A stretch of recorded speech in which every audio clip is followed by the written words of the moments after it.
Hey y'all, it's Friday evening, and this isn't Mario Maker. What's this? You might have read the thing up top explaining what's going on tonight. I'm gonna start off with a little bit of Super Kiwi 64, which I believe is some sort of indie 3D platformer that is very much in the vein of like an N64 platformer. A little bit bootsy, little bit, uh, nostalgic, and you just run around. Apparently, this is what I hear anyway. You just run around and collect stuff, and it's pretty fun. So we're just gonna get into that. But first, by the way, hey Lord Bowser, how's it going? First, I got some cards to go through up top. First off, there were some technical issues yesterday. Sorry about that. Basically, I had my switcher went awry and did a automatic switch of inputs, which caused my computer to crash somehow. And I had to restart the stream. And also, when I restarted the stream, I didn't set up the microphones properly. They got messed up in the when it shut down, and my I was muted for like a half hour after that. Two things. First off, I have ordered a new switcher. I decided to go with a new switcher rather than this switcher.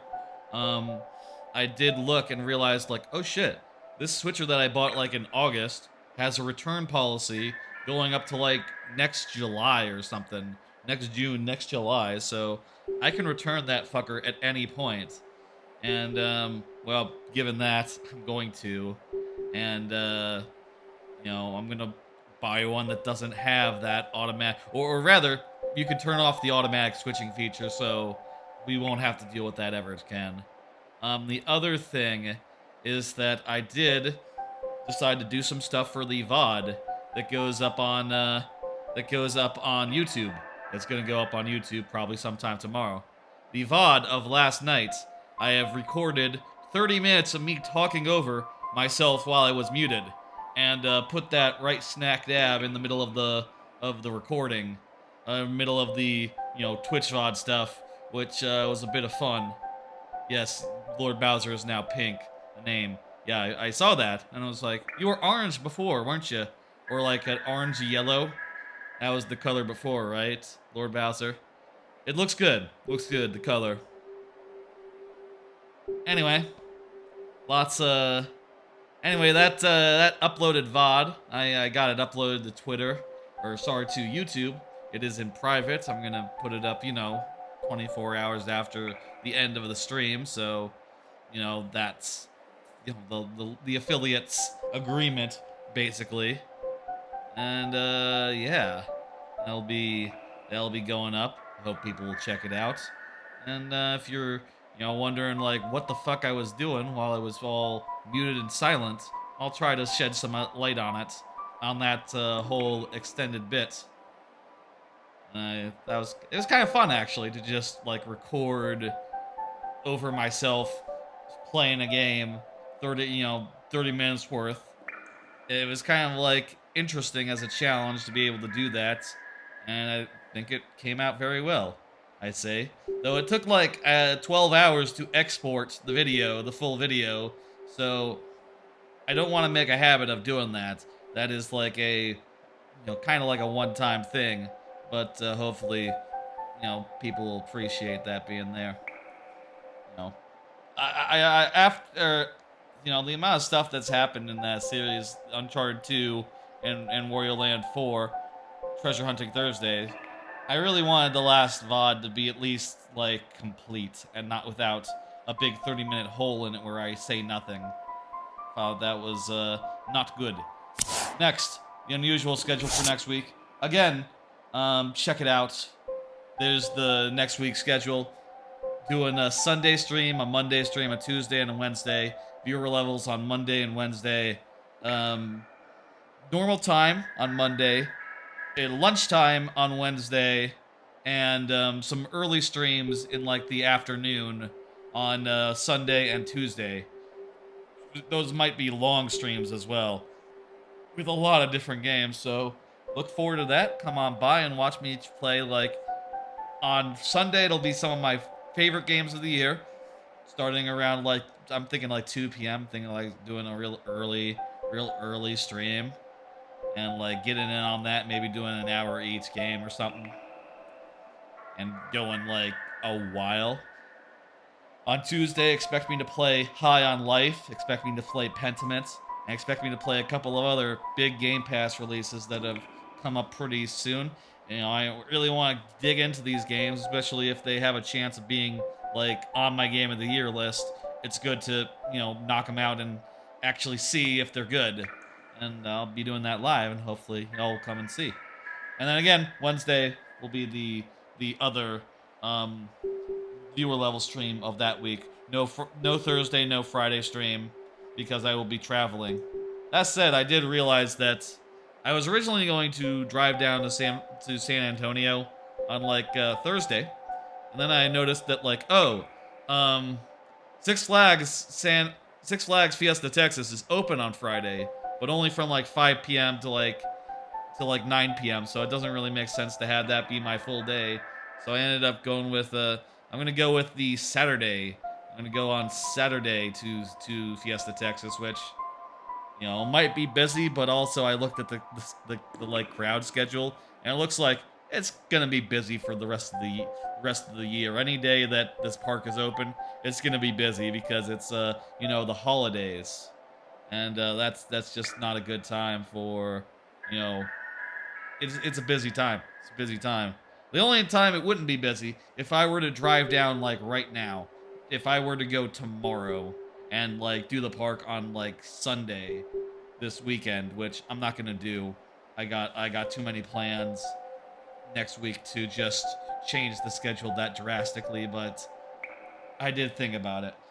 Anyway, and next sub goal is still ongoing. What the I just noticed that it's not visible again.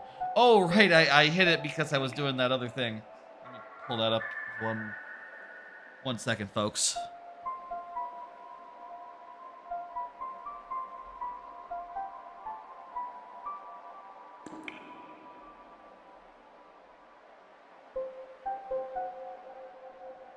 Eh, y'all can see it in chat, can't you? You know what? Maybe we'll just leave it. I don't mind it always being there, but you know, I do find it sad to see it like, you know, the same bar every stream in and out. Maybe we'll just leave it off for now and just go into some nice viewer levels with a nice clean screen and a clean UI. No. We gotta show it. We gotta show it. I gotta show it. I gotta show it. Gotta do the cool box. Is perfect. Did it? Why did it just appear and disappear like that? What? Hang on, it's being screwy.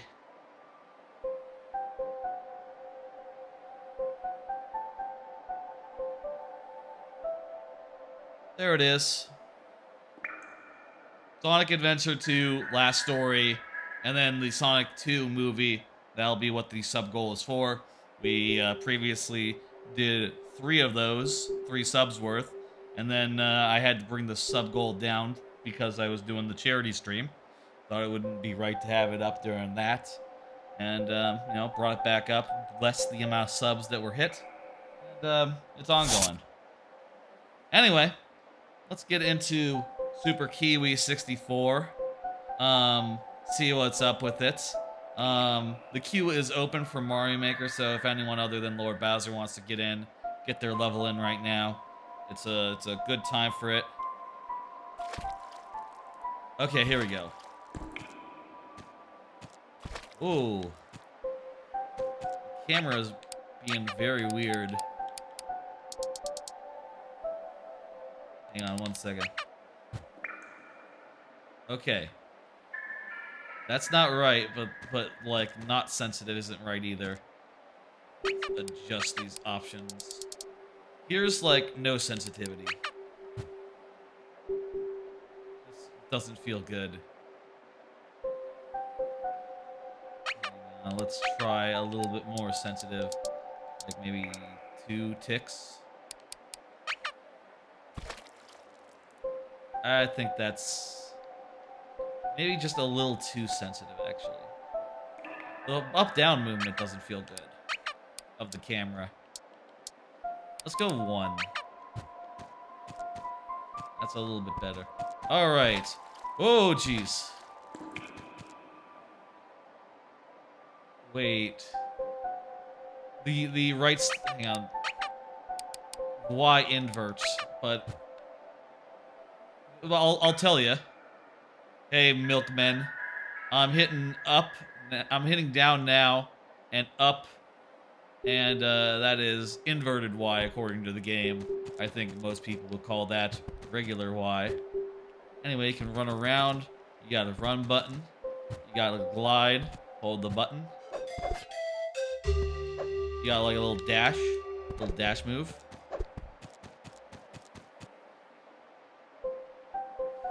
I'm talking to a dog. A flying island sounds like a weird concept. I think all we need to do here is go right into the first level. By the way, hello. Yeah, hello, Milkman. How you doing? By the way, how's the audio right now? Is it well balanced with my voice? Let me my audio test on my end.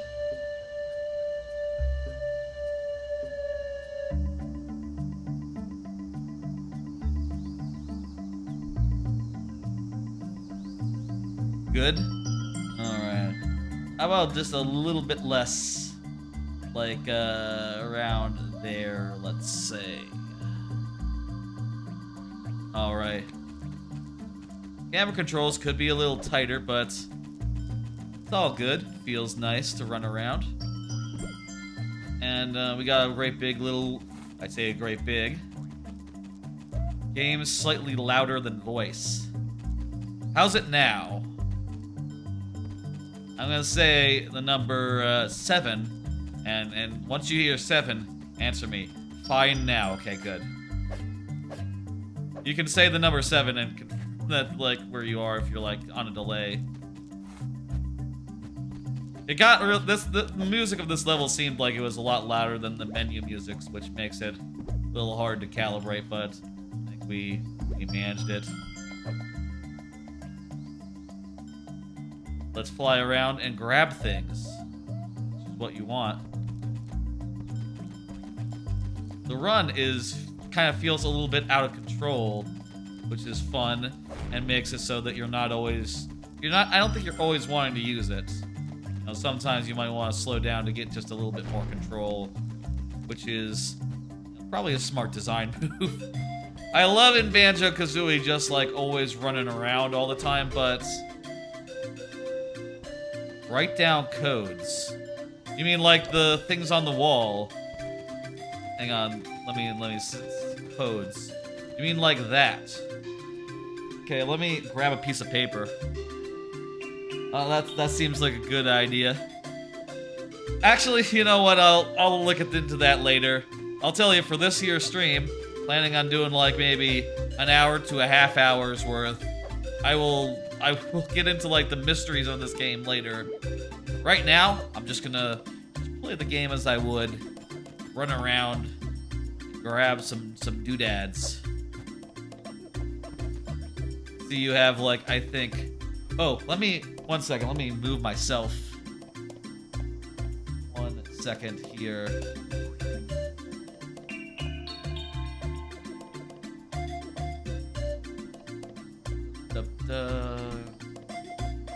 I'll move myself down here, and now you can see the progress as far as the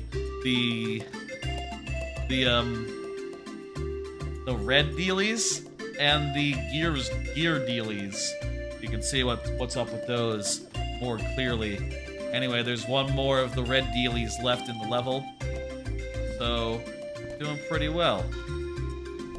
My only comment is I wish that I would have liked if if like the camera controls were a bit more like Banjo-Kazooie on the Xbox 360.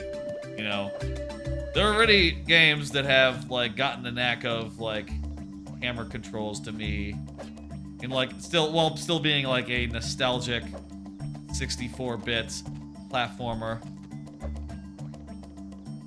It's not that bad though. I feel like I'm getting used to it already. Navigating this space. It's funny that you can see under the geometry and just see the undersides of things. That's just good. I like that. Let's head to the second level. I wonder how long this game is. I will tell you, by the way, this game is $3. So, like, if you're looking at this and wondering, like, oh, is this a whole game? Don't worry, it's $3. It's cool. It's just a chill little runabout game, and you know there are those little codes written around. Milkman seems to be a suggestion that maybe we might need to pay attention to those. Maybe there's secrets to unlock in this game. Maybe like Fez style, question mark, Tunic style. We'll see. I'll have to get more into that on my own time. Like really dig to the part of it. But right now, let's just run around. And by the way, you can run, and also you got this dash move. And when you dash into a wall, you stick to it. I watched a little bit of this game before playing it, just a little bit. Just someone like running around showing out the basic moveset, so that's how I know what you're doing here. I assume there's just those buttons, right? Like X. Oh, also you can quick rotate the camera by hitting left LZ while running in a direction that you're not facing. So it's sort of the lock the camera behind you button, essentially, which, you know, I remember that being a huge thing in, like, Banjo-Kazooie, right? Whenever I played Banjo-Kazooie as a kid, I always remember, like, just firmly locking the camera behind me. Because, you know, that was the most efficient way to turn the camera while playing the game. You watch so many people who didn't know you could run in the air. I'll tell you, I did see a video where someone went through the moveset and included this, so included the run button, so I don't know if I would have intuited it was there, but yeah, it's good to know that you can go faster because it does make it a lot more pleasurable. Used to be when you played a platformer, you were always like rotating the camera to like lock behind you because that was the fastest way to like very precisely adjust the camera. In more modern games, now we have a whole right stick, and the right stick, it turns out, is very useful for rotating the camera. So we don't really use that anymore. I think we got everything in this level, by the way. So let's go ahead and leave. I see those trees have those. That's like a thing in Japan where you tie like a rope around a tree and you put those funny things on them. I say funny things. No offense. You put those like paper things on them, and that's like I think it's like supposed to be like a ward or something. That's kind of cool. Oh, also these monkey statues. This is just like a Buddhist mushroom forest. Question mark. You told the guy and he was 90% done. I wonder. Tell me. I'll ask you this. How long is this? And maybe how long in this game is a bad. Let me ask you this. How many levels are there? No, that also basically means how long it is. How many of the dealy-doos, how many of the pink guys are there? Now there's enemies, by the way, so I can kill them. And by the way, I'll say that I didn't see anything past this level. I've seen these guys before playing it, and other than that, I've seen next to nothing on this level. That's a secret? Okay, I cannot be told how long this game is. I'm gonna take that to mean it's longer than, like, Toree, but maybe Toree adjacent. Oh, hey, I filled the level with lava. That's cool. That's pretty sick. Takes about an hour-ish. I died. If you're just chilling. Cool. We won't I'll tell you this: we won't do the whole thing. We'll leave some for the folks at home. We'll leave some as an off-stream exercise, but you know, let's speedrun maybe 10 minutes. Gotcha. I'm gonna guess that there's like a whole nother like set of levels after. Okay, so you can hit the thing to go up and down. Blah blah blah. I'm gonna guess there's another set of levels like after. There's like a plane and there's like a pipe. And I'm wondering if that's like a portal to a new part of the overworld, or maybe it's a portal to like maybe it's like a portal to I don't know, just another world. Could be either, honestly. I mean, it would make sense for it to be a portal to a world, because that's kind of how worlds work, you know.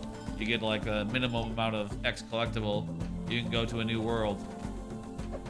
We haven't found any of the purple guys this level yet, other than the collect all the gears one. So maybe at this point we have to start thinking a little more. Okay, yeah, box. Look for things. Look for things to do stuff to.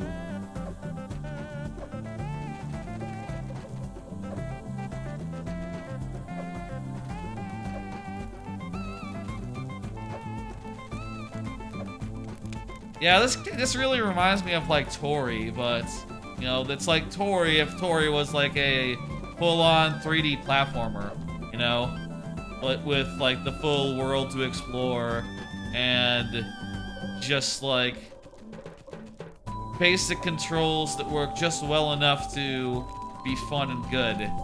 After playing this game, you bought all of his other games. I'll say I'm not really familiar with the creator. I just saw a quick look on giantbomb.com and I said, "Oh, that looks nice," and I bought it. What else did this person make? The creator of Super Kiwi.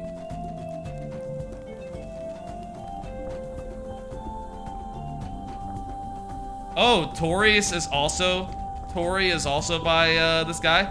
That makes a ton of sense.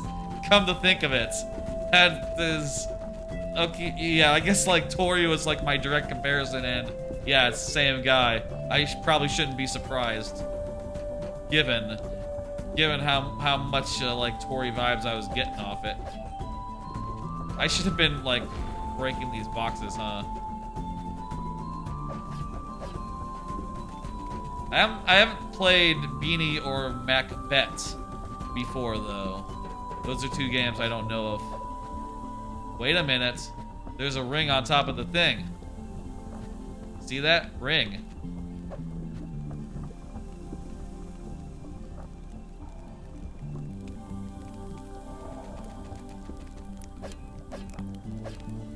I think also, was Toree 2 this year or was Toree 2 last year? I think Toree 2 maybe was last year? Maybe it was last year actually. Very prestigious. Lots of games coming out of this dude.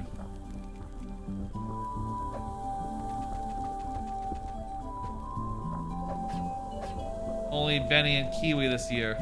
Oh shit, here we go. You gotta find all the targets. Important.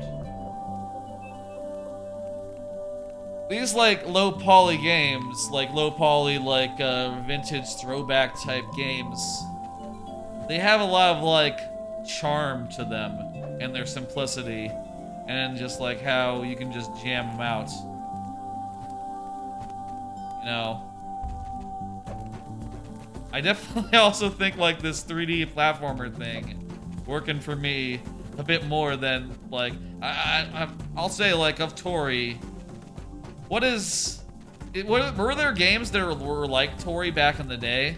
You know, like Toree almost reminds me of more of like 3D World than a like classical N64 game. But also, you know, it gives off like, oh, there we go. Last box. Also, it gives out like gives off like Dreamcast vibes. So I guess maybe there's probably Dreamcast games that I was less familiar with that that have those vibes to them. There we go. That's the 3rd level done. I think it's pretty sick. So the plane is 40. There's like a whole... One thing I really like about this game that's, you know, I don't think was in Toree, actually, come to think of it. I like all the colored lighting of this overworld. You know, with all the different areas, they're just like colored purple, green, bright, garish colors. Really reminds me of N64 games, which, you know, had all this sorts of colored lighting. Like, this is just hitting it spot on as far as, like... Yeah, this is kind of what they look like. Levels 5 and 6 look sick color-wise. And tell me, level 5 isn't the last one, right? Because let's do this. We'll do... Oh yeah, there's totally 7 and 8 over here. Tell you what, let's do 4, 5, and 6. And then we will go over to Mario Maker. By the way, again, that is what this stream is. Doing some of this to check it out. And then doing the normally scheduled Mario Maker stream after that. I want to see that sick level.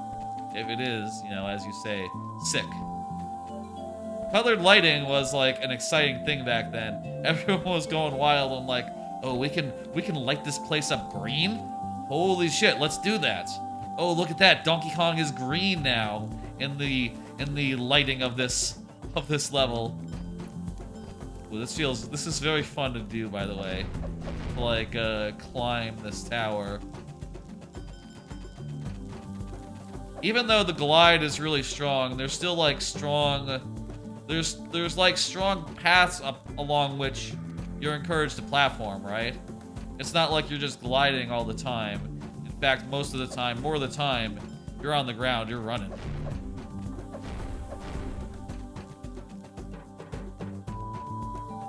Let's go back to the bottom. I need to get the gears along the way. Could totally just go right to the top, but... Lots of contrast for sure. Yeah, it was also just like, you know, probably about as nice and like distinctive and like high impact, right? It's about as fancy as you can make the N64 like put out, as far as like, you know, graphics goes. They didn't have shaders, or, well, maybe they did, I don't know. Not as we know them today, I don't think. We killing this? Wait, no. Oh, these are corpses. Who killed these guys? This level is sort of a follow-up to the previous level. Also takes place in the sunset zone.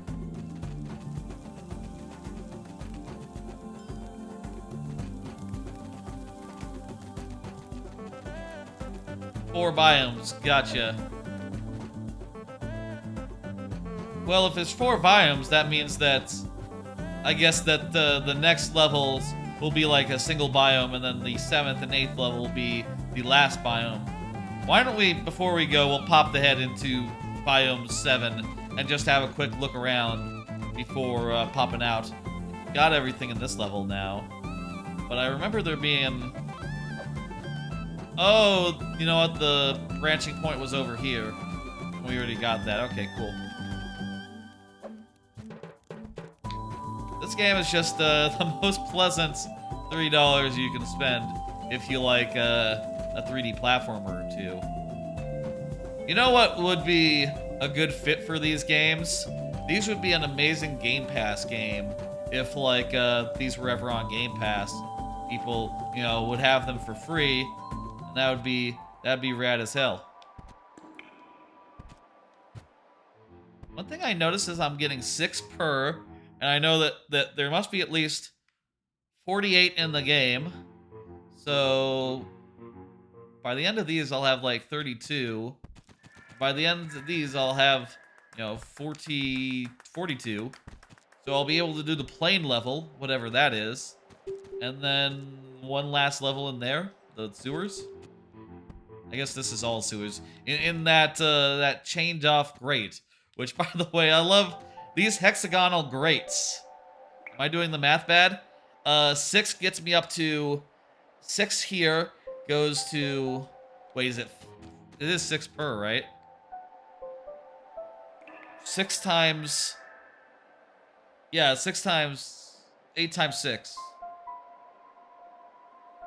Oh, I was doing bad math. You're right. Why is oh, you know what? There's 2 levels here. That would get me up to 32. Wait, no, that's not right. I did the math badly again. I'm really good at math, by the way. I just, you know, off the top of my head, I'll get it wrong because I'm not thinking. It'd be 36 if it was 2 sets of 6, and then 42, and then 48. All right, let's see this next one. All right, this is a very like N64 level. I like, you know, it has a spiral mountain type thing at the core. That's, by the way, just a good thing to put in the middle of a 3D platformer level. Why are there fetuses? I'm turning on the fetuses. Oh my. Okay, so the fetuses, they raise and lower gates.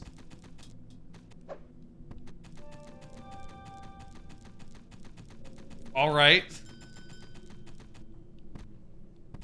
I opened a gate here. That's nice. Let's go ahead and hit the switch. Hit the, you know, the fetal switch. Grab the key. Oh, it's like an ice key. It's like a cyan key, very much like an ice key. I bet you that was what they were thinking. The creators were thinking. Is this you know, I've played Toree before, but I'm not sure if it's one creator or like 2 or multiple. Is it just one guy, one dude, one person? Hang into this. Just one guy. That's cool. Name is Sicario. Sicario. He does good work. What's with the water? Why is it red?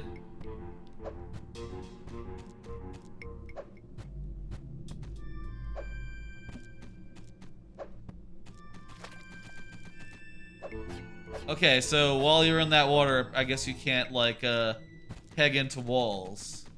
You can't peg into walls down there.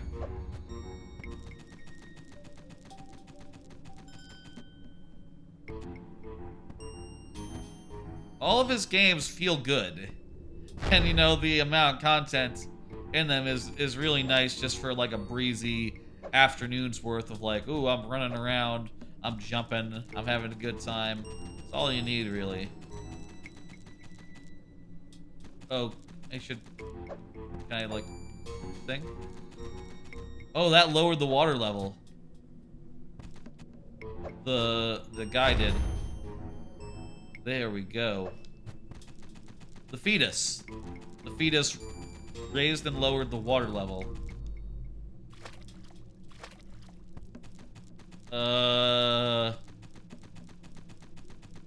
Are we dead?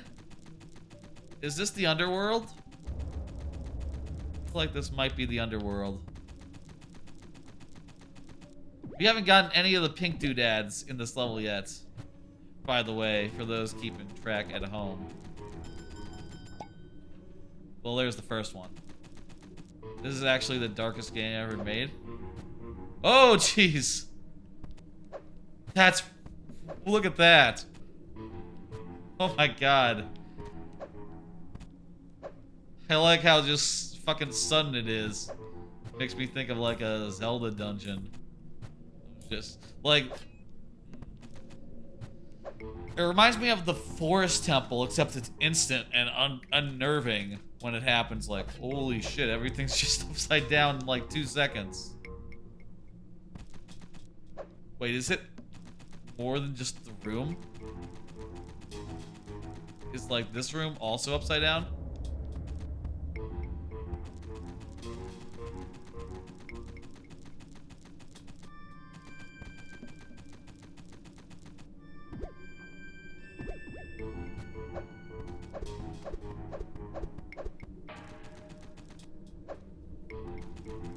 Oh, there's keys on the ground. I need to get them.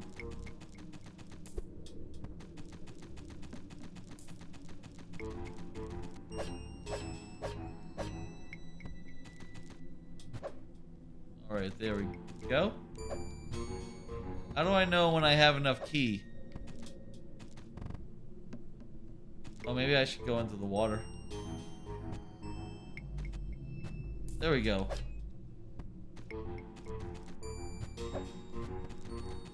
Oh, there we are.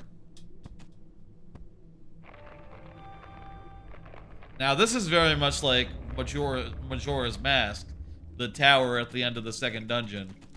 That bit right there. There's like some Zelda vibes in here, despite being like, you know, primarily like a banjo type throwback, or like banjo, or like maybe a more bootsy ass version of that, you know, like a Kid Chameleon or something. Banjo never really played around that much with like worlds that changed on a dime, other than like, you know, obviously Click Clock Woods, but that was like a different instance of it. There was, and I guess like parts of Tui you could like raise, or you would lower water levels occasionally, or like cause water to fall from the sky. It was very rare though, and this game is playing around with that a lot. Like environments that move around all around you, and that's really cool.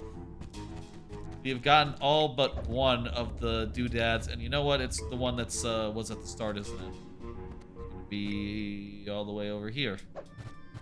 Beautiful. One more level. One more level. Let's do it. Said I'd do one more. Let's go. I like how there's the lava here. That looks pretty sick.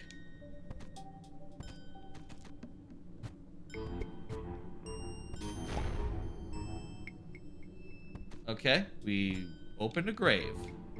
Let's go get... Again! This is giving me like Shadow Temple vibes with the swinging axes. Zelda vibes all around here. Okay, another grave we need to open. Avoiding them is nice, and I think that makes sense as like a thing to avoid, because since you can't really predict where they'll be, you're going to have to adapt to them, like wherever they are in their cycle, every time you you know, pass by them, which is a nice thing.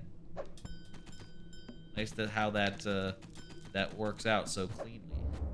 You can't stand on the axes; they are not solid, other than their hurty parts, which, you know, will hurt you if you try. Well, I only have one kiwi left, so I should be a little careful. I guess it's funny, this guy is a kiwi, and the health is represented by kiwis, the other sort of kiwi. That's a good touch. I also like how the kiwi just doesn't... It's kind of like so low resolution, it doesn't like look super good. That's, you know, part of the charm. It's like a very low res kiwi. Whoop. Okay, good. When we die, we just reset to the start. No progress left. What's over there? These fetuses again. We need to like... I think these fetuses, you can't hit them anymore. These are different fetuses. You don't hit these.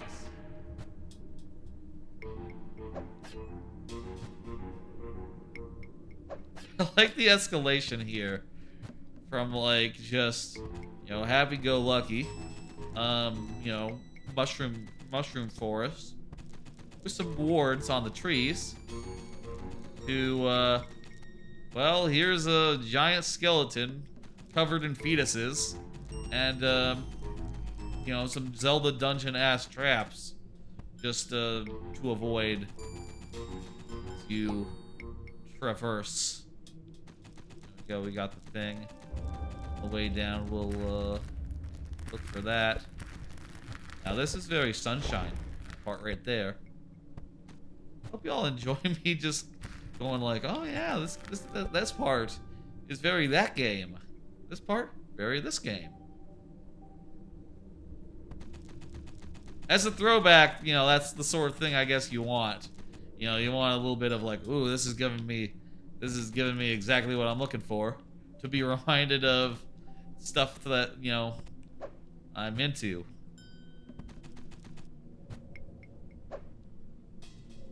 And also to feel super good.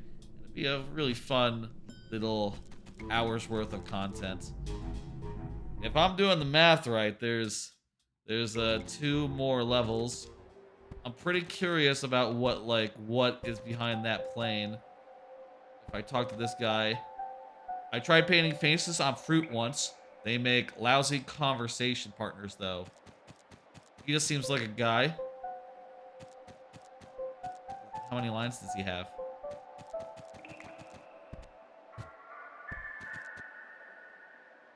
I wonder if he has like a lot of lines or just a few. Looks like it might just be a few.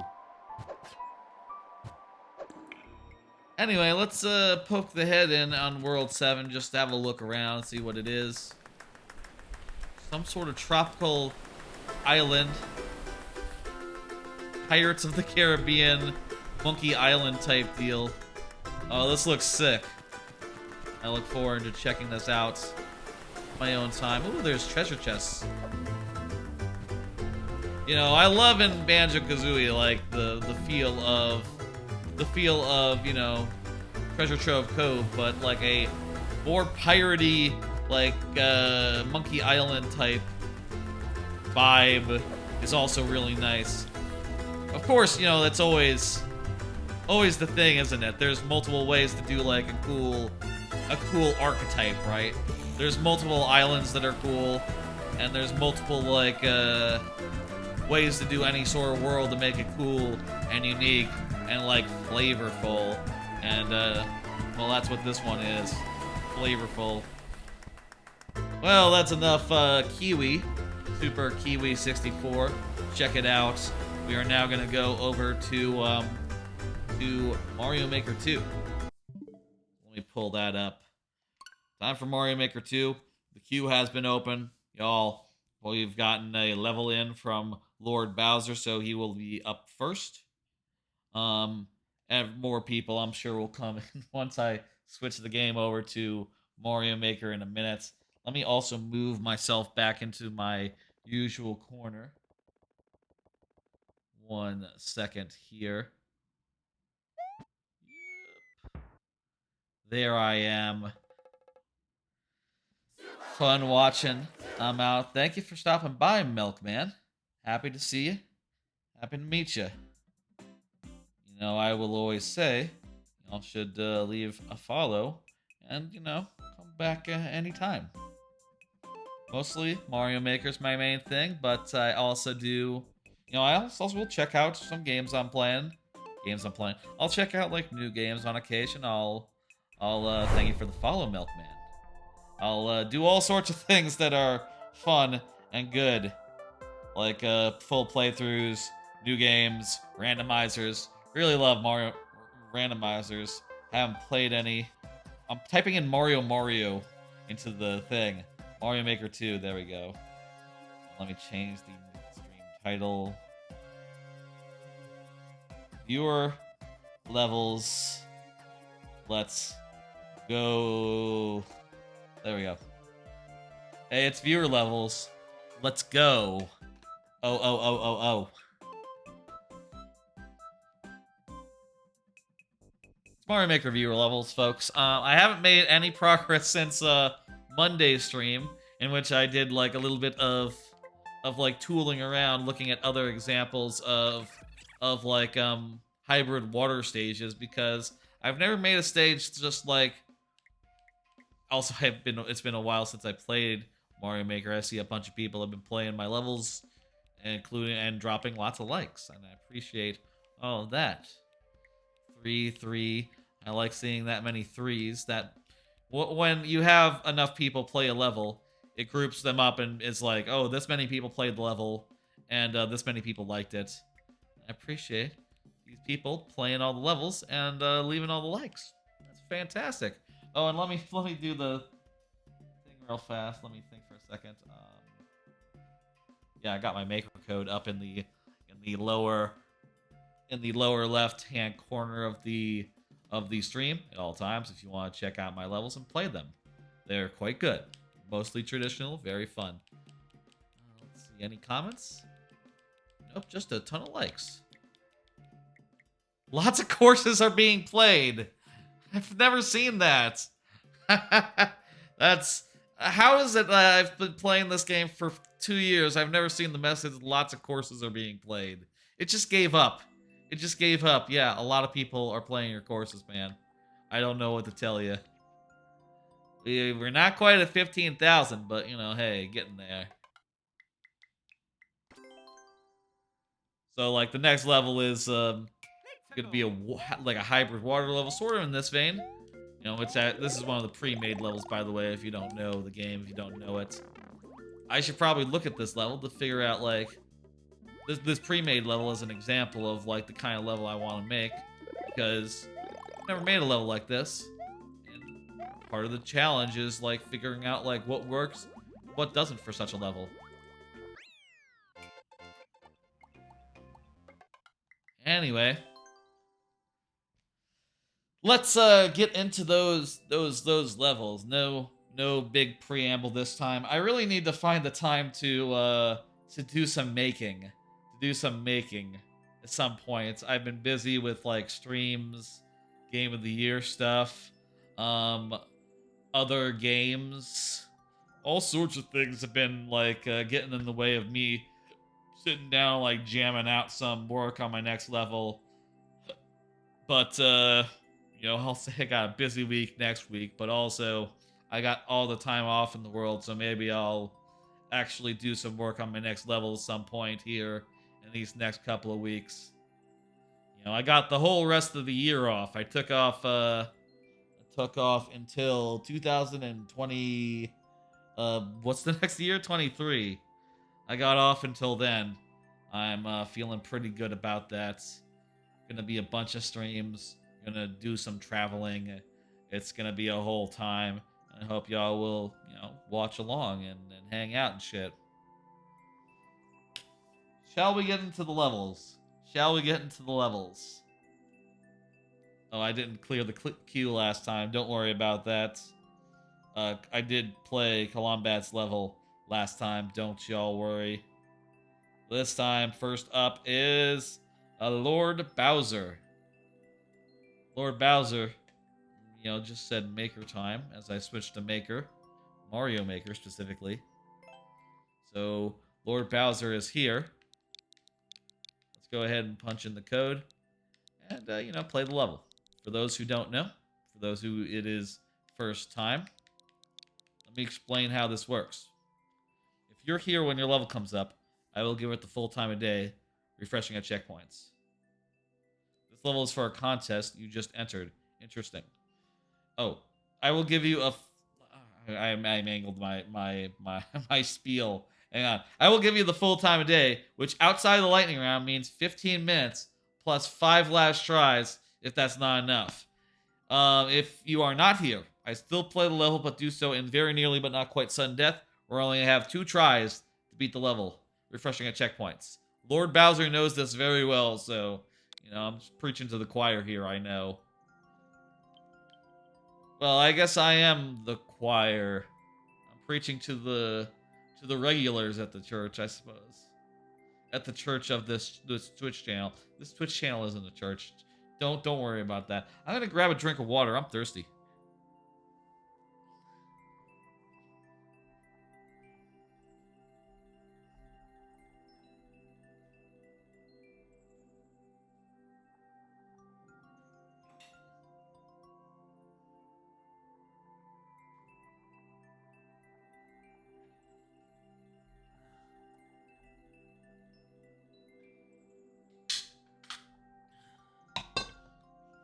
I wonder if there's like a burst of... Oh, that reminds me, I need to adjust the audio.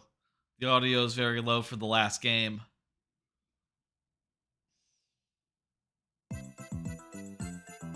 There we go, that looks good. Oh no! It's the normal audio at the very least for Mario Maker. All right, 15 minutes. Let's go. I like these candy canes. They're back from the previous level. Again, they give you a very Christmassy feel, which is what you want from a Christmas level.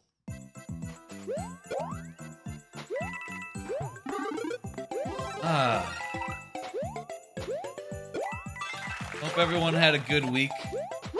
Bowser, for instance, I hope you had a good week. I hope anyone else watching had a good week. Been, December. Maybe you're getting off work. Maybe your year is almost over. Basically is. That's pretty sick.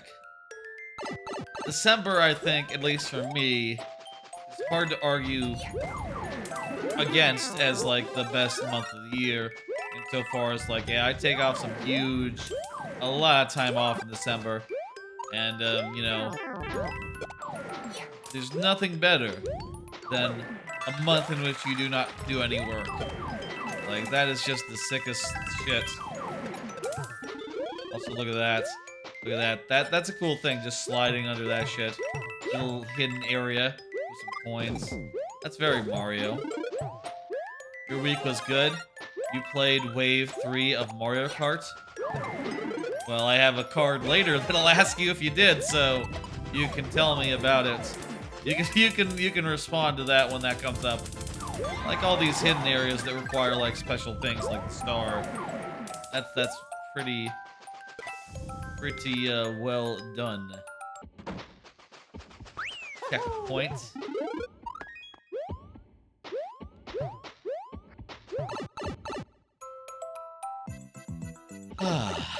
You got Wendy here. What were the parameters of the contest? Did they require certain items, or did they just ask for like a Christmas theme, like a holiday season spirit?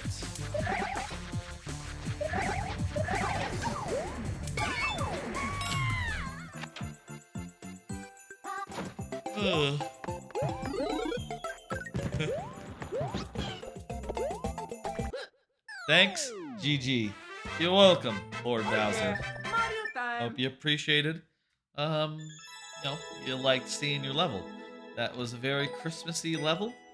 Really had the seasonal vibes, and really gets you in the mood for Christmas, which is the time that it is. But I play one of my levels, given that there's nothing in the queue right just this second. Let me hit complete real fast, Bowser. You can get in another one. Did I do a card already? I need to do some cards. We need to get some cards going. I got a bunch of them ready to go. There was a whole... I went and watched a bunch of the Game Awards trailers. Well, I'd say a bunch, more like a handful. There wasn't that many. There wasn't that many of them. But I watched a handful of them, and I have thoughts about them. Let me see. What should we do? How about, we just got an ice level. We'll do another ice level. We'll play through my ice world. You know what, actually? Hang on, nix that. We'll play through, in order, all the ice levels in my super world. By the way, Lord Bowser, how many levels do you have currently? You were telling me the other day you were nearly out. Do you have just a couple, or like a handful? How much should we pace this? You're not gonna make any more until next year? You have like 121. How many have I played?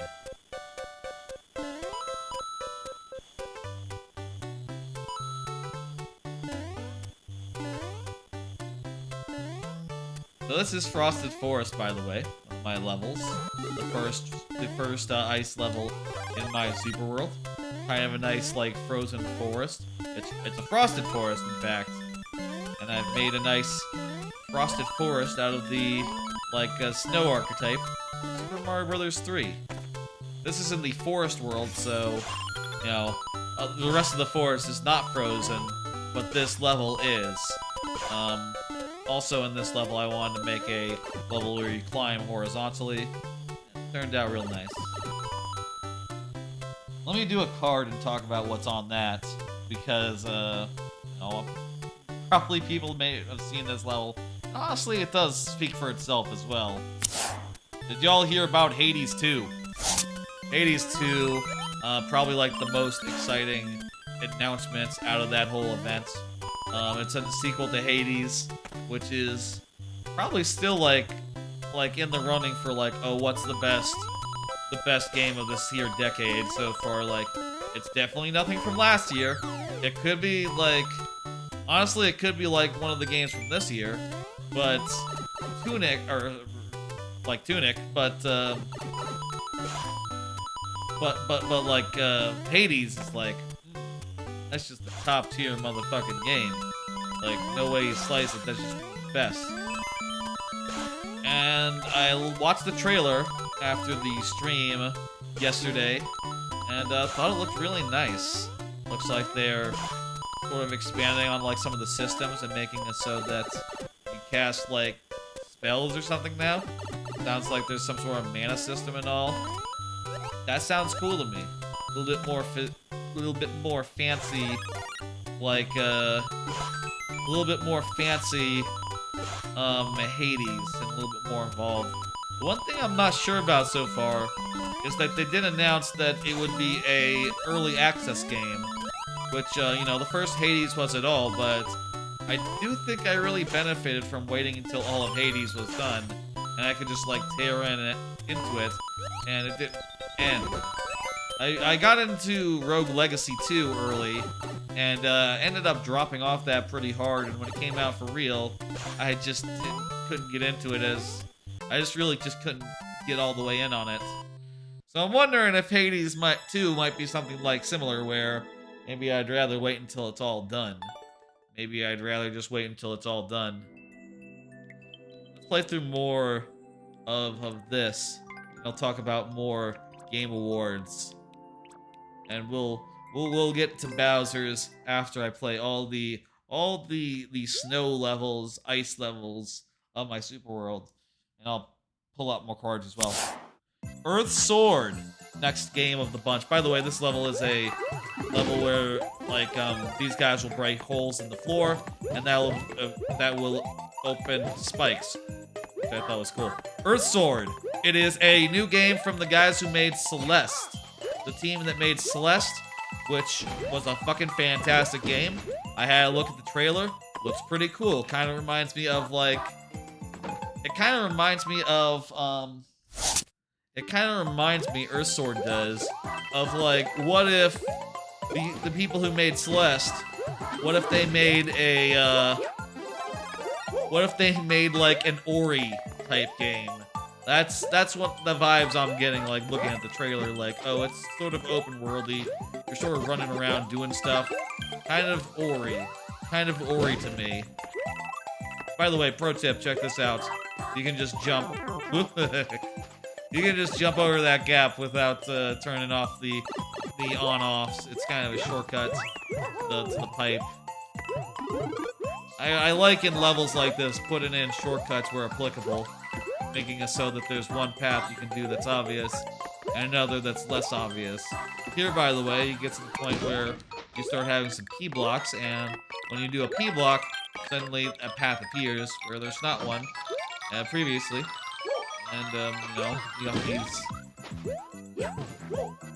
you got these paths that'll open up to you as, you know, based on on-off status. One thing that I believe in like level making is to make things interesting. No matter which way you do them, right? Does that make sense? Am I making sense? Like, no, I don't think that made sense, actually. I like to make it so that, you know, there's different ways to play the level, and then each way is considered and designed around, right? Like if you go the slow way, if you go for the collectible, I want that to be equally as valid of approach than if you like take it, you just like run to the right immediately. All right, next one is Frigid Frigate. This world sort of is a hybrid between like airship stuff and snow stuff. So a little of A, a little B, and also coal all the way through. Let me do another card. I'll talk about what's on it. There was a clip of the Mario movie at the VGAs. I watched the clip. It looked pretty good. I'll say, like, obviously, you know, Chris Pratt is not doing a great. He's still not. Yeah, he's not it still, but it's fun to watch, like, Mario, like, traverse a platforming environment and have him be like, what the fuck is all this platforming? That was, that's a cute little joke. That's a cute little joke. I think that's basically what you want for thing. Here's what I'm sort of getting at with this, by the way. You see that 10 coin earlier. If you jump down and get it, some moles start trying to come up below you, which I think is interesting. If you jump over it, that's also just interesting, you know? Multiple ways to make things interesting. I guess I don't have that much to say about the Mario movie other than, like, yeah, good trailer. Not as impactful as the previous couple, but whatever. There's a Dead Cells Castlevania crossover. Saw this. This was one of the... By the way, check this out. If you need a red fire flower, you have to do like that. Fancy little jump, which I thought was fun to acquire. Crossover between Dead Cells and Castlevania. Sure, that's a good game. Dead Cells is. It's really, really goddamn good. Or at least I remember being good. And, well, Castlevania is Castlevania. So, that seems like a good idea. I don't know that, like, I would get deep into, like, new content for Dead Cells, but I don't know. Like a new game? Sure. It's like a new game, like a separate game. I think that'd be cool.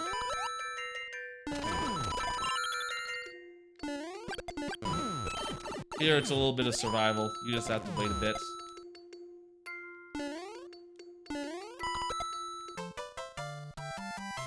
Yo, did you try Mario Kart Wave 3? I did. I did. It's pretty good. Definitely talk about that in a bit. Let me get through these. And by the way, if you're wondering, I'm playing through some of my own levels since there's not that many in the queue, and Bowser doesn't have that many levels left, so sort of spacing them out a little bit. You want to get in yours? Now's a good time. Let me talk about another game awards thing. Wave 3 is so much fun. Yeah, it is. It is. Did you hear about Vampire Survivors Mobile? Vampire Survivors is now on the phone. I don't know what else you can say about that. Sure, it's a game that you control with just like a single stick, so it makes perfect sense for mobile devices. It's also not technically demanding at all. This is, by the way, sort of a cave level in which, you know, the outside is snow, but the inside is all like a downwards cave. Downwards cave, where you have to find these guys and kill them to get keys. Also, you see this Goomba here? He's sort of trapped over here. He can't get out over to the left.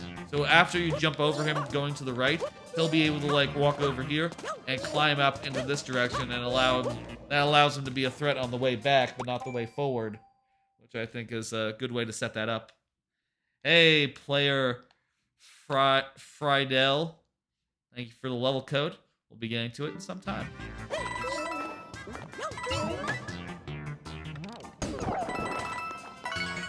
Let me just, like, whip through a couple more of these things from the Game Awards.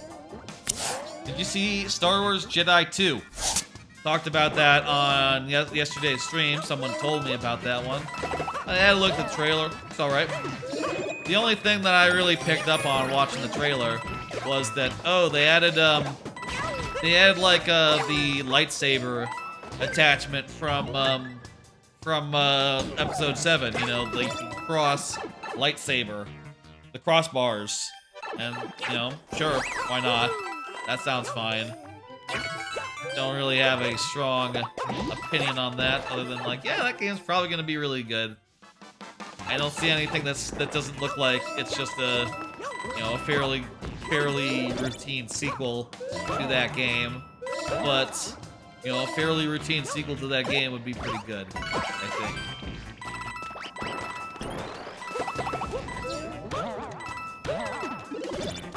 This level, a lot of like going back and forth, having to puzzle out like how you kill each individual guy. This one, sort of in its own room. So how you kill that one? By the way, for those who are new, let me explain how viewer levels work. If you're here when your level comes up, I give it the full time of day, 15 minutes plus 5 last tries if that's not enough. If you're not here, I still play the level, but I do so in very nearly but not quite sudden death, in which I only have 2 tries to beat the level, which is, you know, a whole lot fewer, you see. That's how we do things. Hope that sounds good. I'm right now just playing a couple of my own levels, specifically the winter ones, in order to, like, you know, celebrate the season, and also buy time for y'all to get some levels in the queue. I'd like to play through a bunch of those in a row. I'll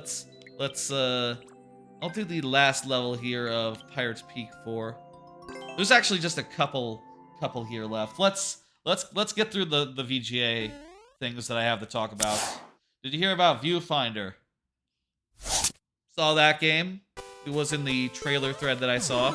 Looks like a pretty nice looking indie game where you like, or maybe, I don't know if it's an indie game, but a nice looking like art game where you like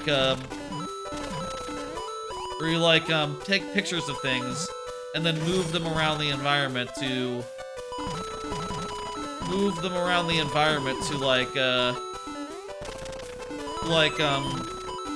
put the things that you pick pictures of into the world. And if they're like in black and white, if they're like black and white pictures, they'll be like black and white objects that you're moving around. Or if they're like polarized or something, they'll look like they would be if you took them with a camera. It looks pretty slick. Kind of reminds me of what's that game? Perspective, was it? There's like a game that's on Game Pass. No, I forget what it's called, but there's a game that's like on Game Pass where you do something similar. And I'll tell you, I'll be honest, I never finished that game, so I'm not sure if like I'll actually, you know, get way deep into this other game, but it looks sick as hell, and you know, I like it when games look sick as hell. There's like a game where you like line things up, and if they're far away from you, they'll be smaller, and if you walk up to them, you'll find out like, oh, they're not far away, they're just really small. Subliminal, superliminal, something like that. I'm not sure what that game's called, but it's pretty good. Got like a couple more here. Judas. Judas is the spiritual successor to like BioShock, coming out of like Ken Levine. And I saw it, and my first reaction was like, oh wow, this looks like BioShock. And my second reaction was, wow, this looks like BioShock.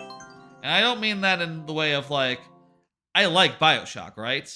I like BioShock. By the way, this is a boss level where you go through a bunch of 3 bosses, each of which I've designed to only take 20 seconds. So these are quick boss fights, very nice and snappy, and also you get a checkpoint between each one, and you know, these standard item set for each of them, mushroom plus the spike helmet. Very good. The thing about looking like BioShock, which I think is weird, is that when they did BioShock Infinite, it was such a breath of fresh air, I thought. You know, they basically were like, oh, you know, BioShock 2 came out like a year and a half ago, and BioShock 2 had a very traditional view of what a sequel should be. Like, oh, it's, we're back in Rapture, it's a little time has passed, it's maybe a little different, like, artistically, but mostly still the same. And, you know, you're just sort of dealing with stuff in the same world. Whereas BioShock Infinite was like, nah, man, you're in a completely new city. You're in Rapture, it's completely different. Last time you were underwater, now you're in the clouds. It's all open, not claustrophobic at all, and yet still, it's like got that like BioShock energy somehow, despite being not Art Deco, like the opposite of Art Deco, like different, not like libertarians anymore. Now there's like Christian conservatives running around. Somehow they managed to make a completely different game feel, or like a completely different like vibe, feel Super BioShock as well. And now you see this new thing from Ken Levine, and it's like, okay, it's Art Deco, you're underwater or something, maybe it's an underwater city, and you know, isn't that cool? And my reaction is like, oh, okay, yeah, it is cool, but I feel like I have seen it before, though. I feel like I almost would rather have seen, like, Ken Levine take another risk and do another thing that was, like, so out of left field. It's like, oh, it's BioShock, but it's in underground or something. It's like lava is all around or something. You're in a lava city. Maybe that would be, like... Maybe that'd almost be, like, trying too much to be BioShock, honestly. Like, Lava City. Is that any good? Is that anything? Maybe like a super small city? Ooh, that'd be a good idea for a BioShock, actually. What if it's like, it's a city that is like under the bed. It's like one of those tiny big world cities. It's like, oh, we're under the bed of some fucking kid, and we have made a civilization of his blocks. You know, that is our utopia. What would be the philosophy of any such potions? I guess also, you know, they'd have to think of like a third sort of politics to put into the game, and that would be hard to do. Yeah, best to just go back to what you know, you know? Okay, last of my ice levels that I've built, in my super world anyway, is Cold Ice Comet. I'm gonna play through that, and we're gonna play through y'all's levels. I'm gonna do one more card, by the way. Anything else VGAs? This is sort of the wrap up. So, you know, I watched a couple other trailers, looked at a couple other things. Nothing really else caught my attention, you know, other than to say, like, honestly, I was gonna say something about some game that was like, I don't know, not exactly exciting. You know, I watched like part of a trailer of some game, and it's like, okay, it's a pre-rendered trailer. Pass. To me, if a trailer doesn't have any gameplay, it doesn't really do anything for me, you know? It's like, yeah, you can, unless it's like a pre-rendered trailer for like a thing that I know, like a known quality, but yeah, you can make a good trailer out of any idea, so like, until you have gameplay and I can look at it and say like, oh, it looks good. You know, I'm not really super thrilled. I also know that, you know, there were also awards. There was also like a weird run-in as well during the VGAs. By the way, this level is sort of structured like Rambi Rumble, in that Rambi Rumble, in that the first half is spent going up and the second half is spent going down, with a focus on sliding in the second half, which I thought was very fun to put together. Worked out very well. Also with the snake blocks. This level's really great. Turned out fantastically. Didn't know that that's how the spike cat would work. Whatever. You can go under here. That's fun.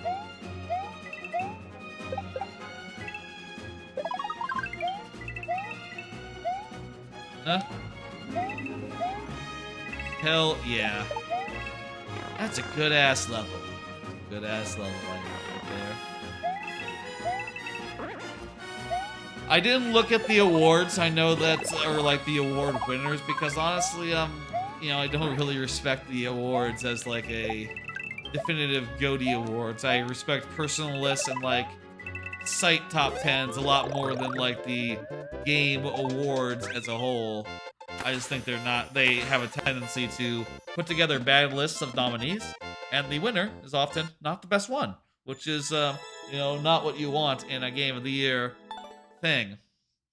Alright, that was a little run through all the snow levels on my Super World. There's a bunch of them. Some in the ice world, but most in the ice world, but also a couple outside of that, which is, I think, just what you want.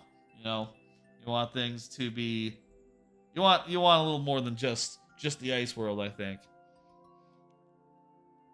Let me go ahead and hit next and bring up the next level from Lord Bowser. Lord Bowser, go ahead and confirm. Hopefully hopefully you're still around. Let me know. I'm gonna take a sip of my water.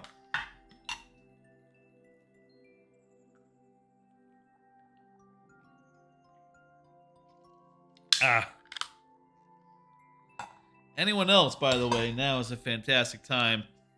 Get those levels in the queue. You know what I think my next card is, actually? Oh, you know what? The Mario Kart one is in a couple, actually. Follow up on the Microsoft Activision thing. Bowser was here before I started playing my own levels to like space things out a bit. I think he's good for it. Follow up on the Microsoft Activision thing. Bowser says yay. Okay, great. I did hear before the stream yesterday that that thing about them filing it only in like their internal courts or something. Apparently that doesn't mean what I thought it meant, or what that tweet that I saw thought it meant. So probably still bad news for Microsoft, honestly. They're probably not, they're probably gonna have to like, fight it real hard if they want to buy Activision, turns out. Which, again, I'll say, like, even knowing that, like, oh yeah, they're serious about this, the FTC is, don't misconstrue. I still look at that and I think, yeah, but you know what Microsoft has, though? They have money. And, money, I don't know if you know this, can buy things like, preferential treatment. And, like, money can make a big difference as far as, like, if this all goes to court and it becomes a whole thing. I haven't seen a case where Microsoft has not been able to buy their way out of a problem. Personally, anyway. I think that they might be good anyway. Hey, Walla Kid. Doing well. I'm on vacation now. Officially. So I got all the time in the world in upcoming weeks. Thank you for the level, Walla Kid. I'm off for the rest of December, so that is like most of the month. As you might be able to tell, it's pretty early in the month. Got 3 consecutive weeks, all off.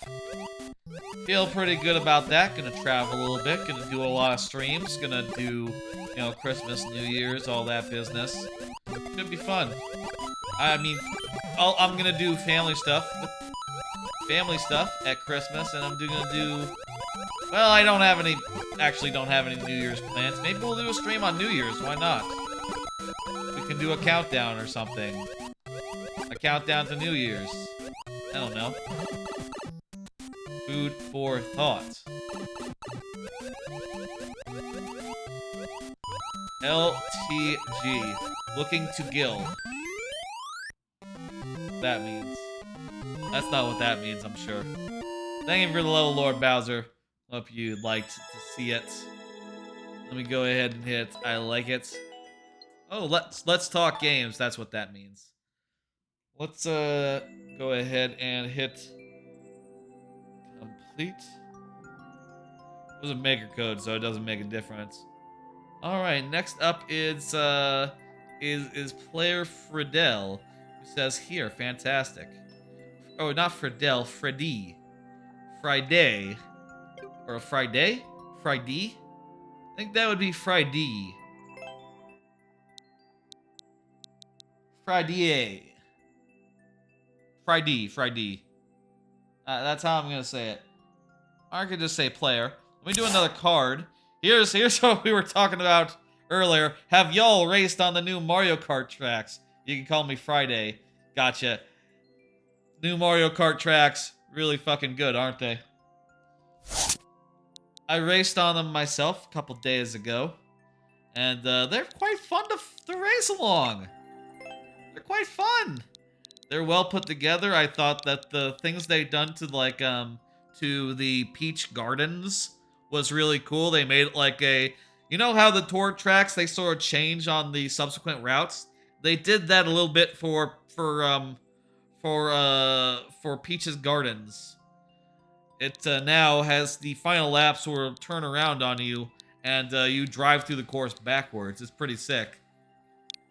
That wasn't in the original game, was it? I can't remember. Was there something like that in the original game? I remember there being like, there might have been something like that, like a off weird turn or something. Pipe madness. Mario forgot to fix pipes. All right, let's go ahead and do.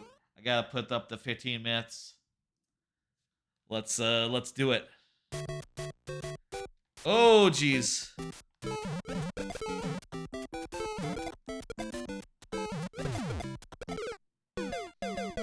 Wow. Okay. Okay.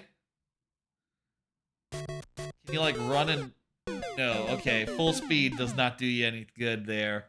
You can't.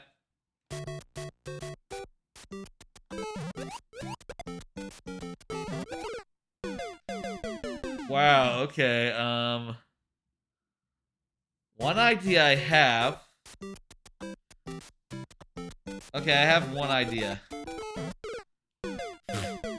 Okay. By the way, has anyone finished this level yet?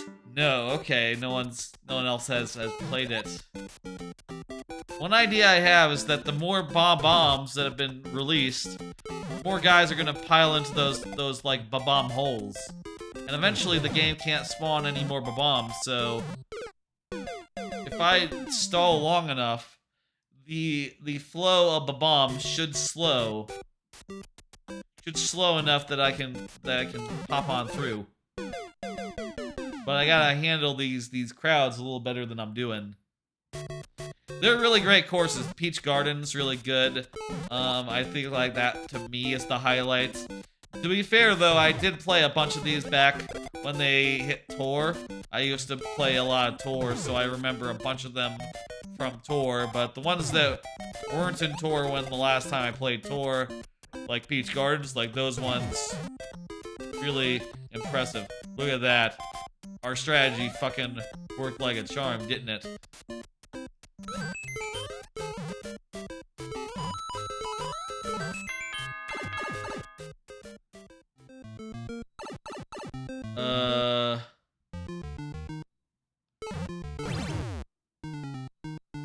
Okay, we're just now in a on-off sequence. What's this? Okay, good.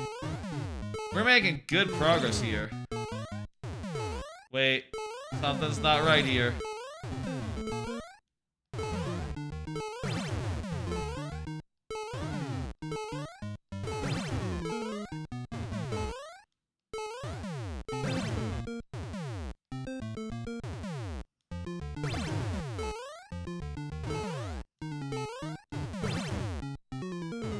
Okay, that's not quite it.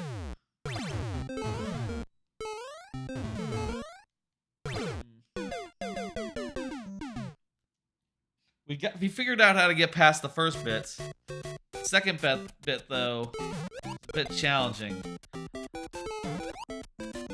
I like this part a lot, by the way. I think it's a fun little puzzle to figure out, like, oh, you know, you just have to prevent them from spawning too much, and eventually the flow will be, you know, manageable. Super manageable.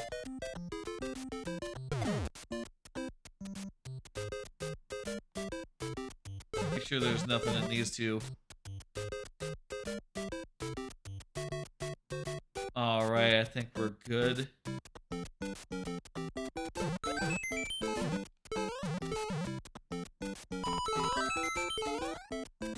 Alright, so we got these pipes. This one is just coins. There's nothing here. Oh, Jesus. Okay. Oh shit, they're pooping out of the pipe.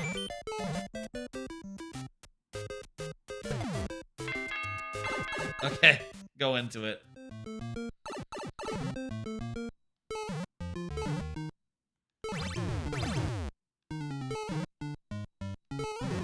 Not sure how you get up to there though.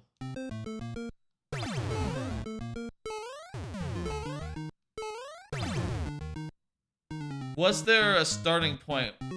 Was there an enemy at the start? Oh, there's a pipe. There's a pipe right here. Now we go into here, and we can...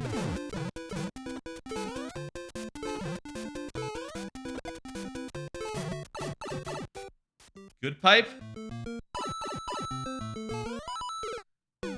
Okay, okay. Now, I'm not sure if that pipe was the right pipe.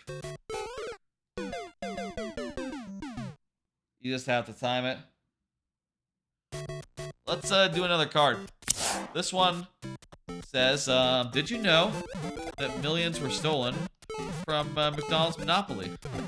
I saw a video about this today. Basically saying like, oh yeah, when they did the McDonald's Monopoly, no one ever won that. Instead, the cards, the like things that had like $1 million on it, were instead stolen by the guys who were supposed to give them out and like distribute them properly. Instead, the guys just stole it, and turns out they sold a lot of them to the mob. And they didn't do a good job in hiding it, and the FBI figured out that the mob was like buying those tickets. And, well, it was a whole thing apparently. And McDonald's no longer does that anymore. Life, you learn... You know, they learned, I guess, not to be involved with, like, you know, big mafia organized crime, you know? They're sort of opposed to it. Okay, I think we're good. We're just about ready to go. Beautiful. There's some weird shit out there. You would have thought that was real. You would have thought that was real. Oh yeah, this isn't a... I think we want to go here. We want to go up the pipe. You would have thought that was an actual thing. Let me check the other pipes. All the pipes go somewhere. Which one is the right somewhere though?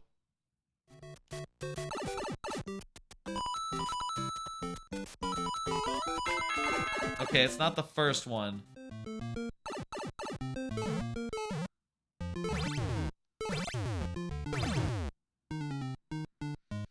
Okay, we got... Oh, what? Huh?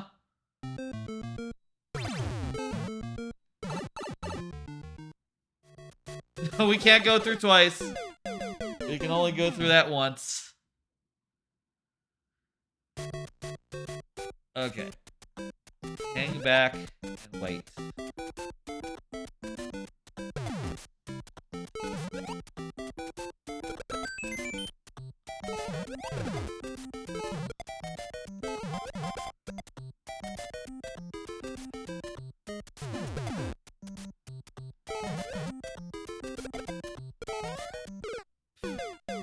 I did not hang back and wait enough.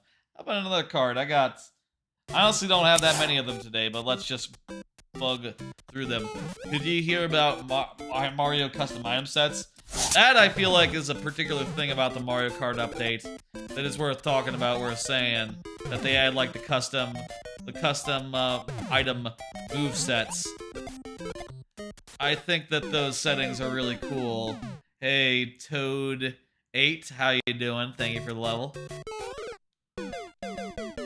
Russian. You can really do some messed up stuff with that. Like, I heard, apparently, the way that it works now with the custom items is that if you set it to, like, have the 8 item thing be on, and you include, like, only one of the items that is in the 8 spinner, it will just fill your 8 up with 8 of that item. So you can have, like, an item that is just 8 banana peels, basically. And, like, or, like, 8 green shells. Or if you do, like, multiple, you could have, like, a mix of, like, red and green shells, for instance, or, like, shells and bananas or something. That's just pretty sick. Cool as hell.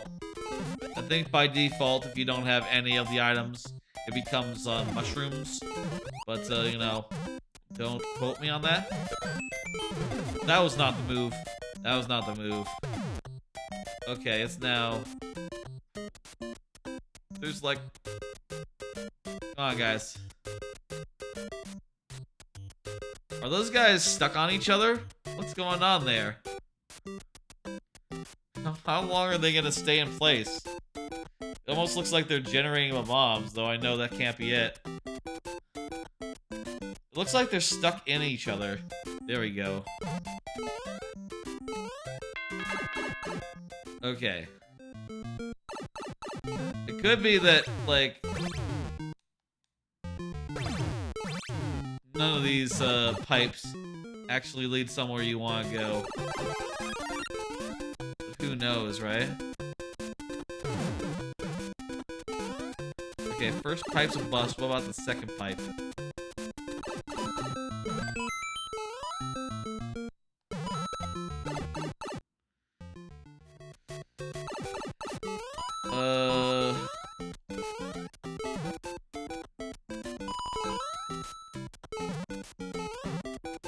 Nothing. Can't go in there. Nothing there either. So back down.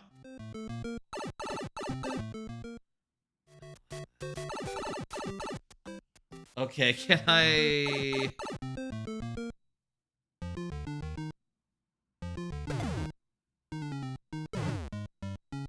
Well, that wasn't very useful, but... You know what? Hey, got back through. Okay, okay. Can I even do this? Ooh, yes I can. What about this room? What's in this room? There's a key door. Bunch of Goombas. Stop them with bombs. Okay. Fuck. We have 3 minutes left. And then we'll go to 5 last tries. That's how it works on this here stream. We give it a good 15 minutes. And then go to 5 last attempts, basically. It's a pretty good system. This level seems interesting. Yeah, it is interesting. I think like this part is like the most interesting part, where they've used the item limit to create a little puzzle where you have to wait until the bombs really stop before you can proceed, which I think is an interesting way to like build a level.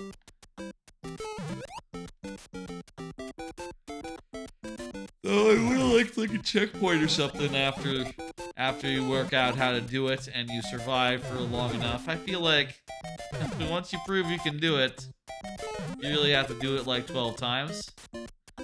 Still seems a little spammy. Yeah, that's not unreasonable. That's not an unfair assessment.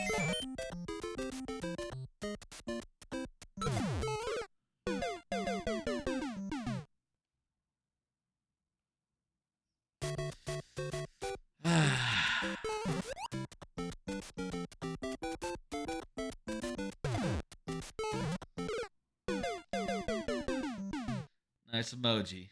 Nice emoji, Toad8.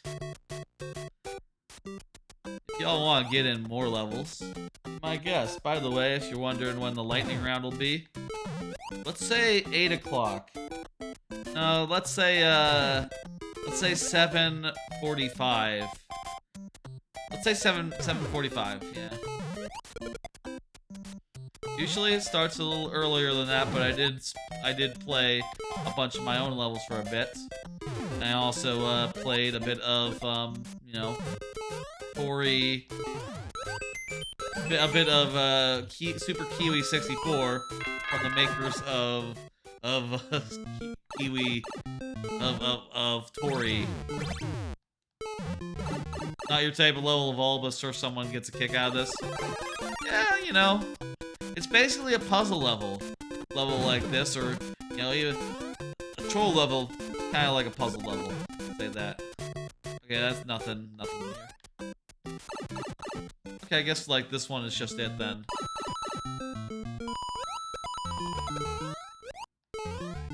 What? Okay, you need to have like a...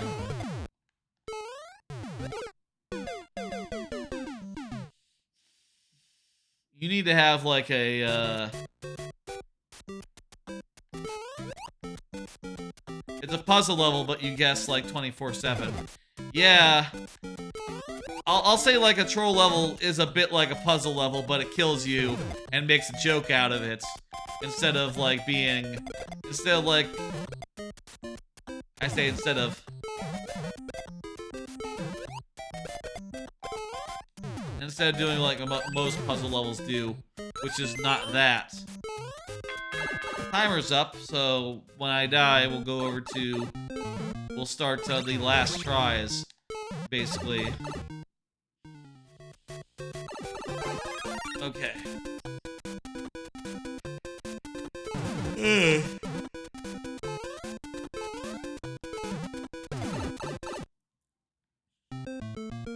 Alright, we did a thing. Yours is a puzzle level? Look forward to it. Alright, 5 tries left. Let's go. Every try counts, even ones that are dumb. Like, if I were to get hit by this bomb right now, that would count. I'm not, though. I'm gonna stand, like, just out of range.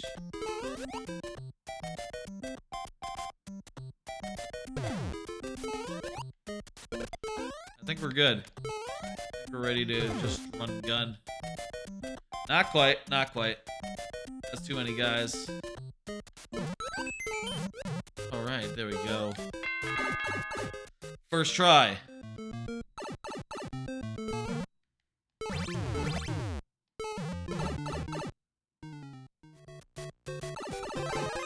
Go into the third hole as before.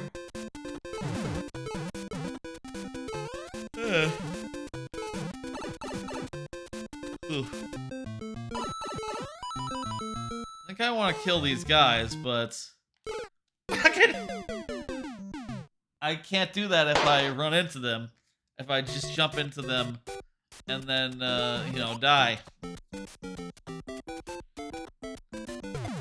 I guess they can't have keys, those guys, so there's not going to be a key hidden on any of them. I don't know, could still have goodies. Let's go. 4 tries.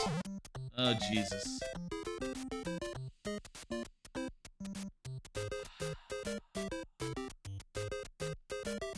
Okay, that's enough of that, guys. Come on, everyone get into the hole. Good. You got bad cycle? Yeah, I did. Alright, 1, 2, into the pipe. Beautiful. Bad cycle, and also I did jump right into them. I shouldn't have tried to bang my head into them. I'll try to think. Yeah, that's a good idea. Wait, Shelmets! I didn't see the Shelmet. Fucking hell! I was so focused on the Shelmet, I let a bomb, like, run up on my ass. Ah.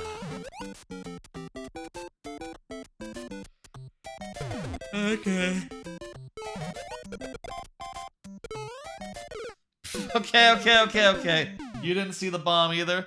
Yeah, I mean, I saw the first bomb and I dealt with it, and I was like, okay, well, I mean, if I get this helmet though, I won't have to worry about the bombs anymore. No. Oh, okay, get out of here.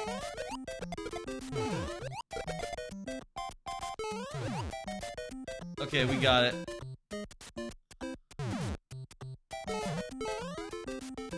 Beautiful. Oh, they're all taken care of.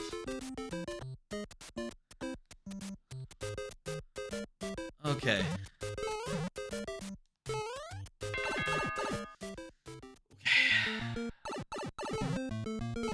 That's easy. But,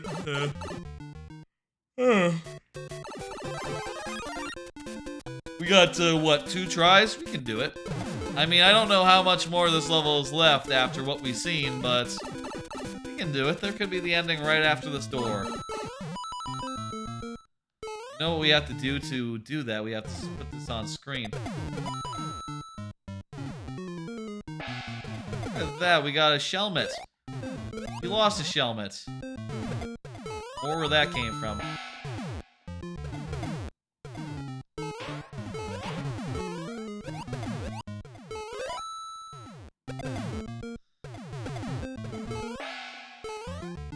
The bombs in this little hole remind you of a song. Where it's just get in the pool, time to get in the pool, over and over again. I don't know that song. It's a very popular one.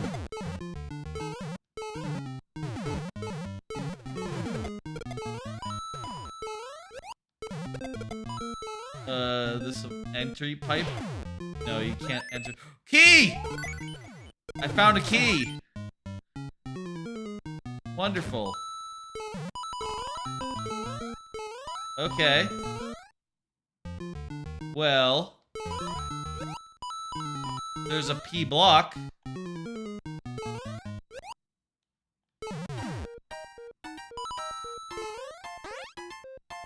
Okay. Wait, I don't have another key.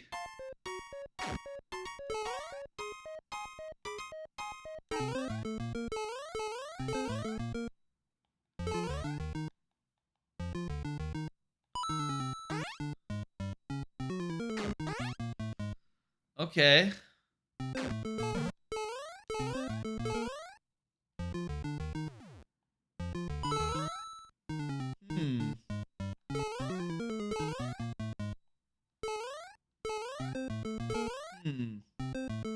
Huh. Should I drop down? Oh shit. Fuck. Damn it. We were making some real progress there too, folks. Okay, last try. Let's make it count. Made some real progress. We were starting to figure out some things. Apparently we're close.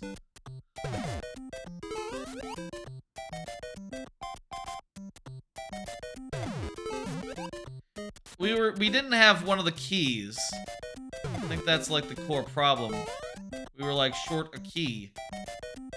So I'm wondering if there's another key hidden somewhere and where I could find it. Not in this area, is it?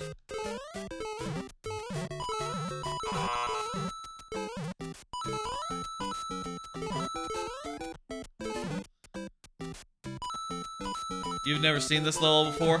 I don't think most people have seen this level before, Toad 8. That's true of most levels in Mario Maker in general.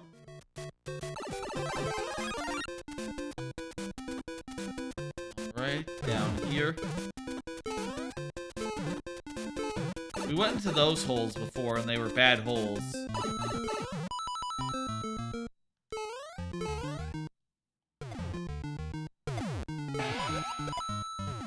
Alright, we got the helmet again. We're making this last try count, folks.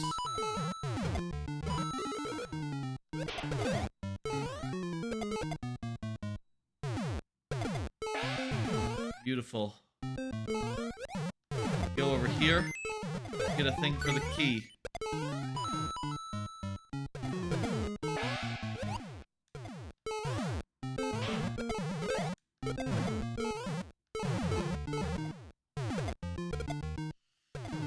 Okay, get that shellman again. Now, if I kick the shell over here... Ooh, can I ride that shell?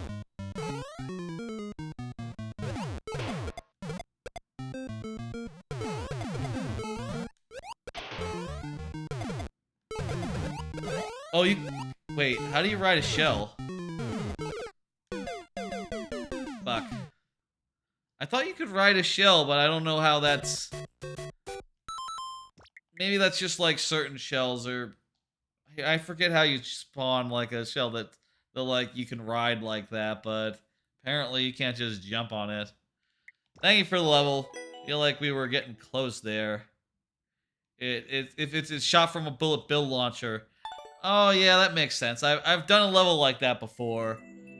It's kind of weird that it only applies in that specific like circumstance, but I was close. GG's, good tries. Yep. Thank you for the level. Let me pull up the next one, and that will be from oh, you know what? It is 7:45. I'll tell you what. We'll go 8 for the start of the lightning round. We'll go 8. Thank you for the follow. Player Friday. Player Friday. Thank you. Walla Kid, you are up. Walla Kid just said GG's. Walla Kid is here. Fantastic. I don't have that many cards left, but pick any any level you like. Sure. But let me do one while I'm pulling up the level. Follow up on Rage doing Uncharted 2. I was pretty frustrated towards the end of Uncharted 2 yesterday. Want to say that I did get really fucking aggravated, really fucking annoyed, really fucking salty. I was just like, I really wanted to just... I was like, throw controller, like, you know, like, mash controller into things, levels of angry at that game. And I want to, you know, talk about that because I do think it is funny that I play, like, hard levels all the time and I never get that sort of rage here. In fact, look at this. It's a hard mode. You're the start of the lightning round. You don't have time to shine. We'll see. We'll see if you are. I might get through this round fast, Toad 8. And I'll say, you know... I'll say a level... You know, even if we can't beat a level in the lightning round, doesn't mean it's the end of the line for that level. It can be resubmitted. I can give it another go, another time. That is all doable. Also, I think we're gonna do this one in time. I think we're gonna have your level as well. That is my... I'll guess that. I'll guess that. Maybe that's a bit of a bold assertion, but I think we can do it. Raw plant got me. This is a low clear rate, but this honestly more just looks like traditional hard to me. And like a traditional hard. Hammer Bros are always hard to deal with. That's sort of in their nature, you know?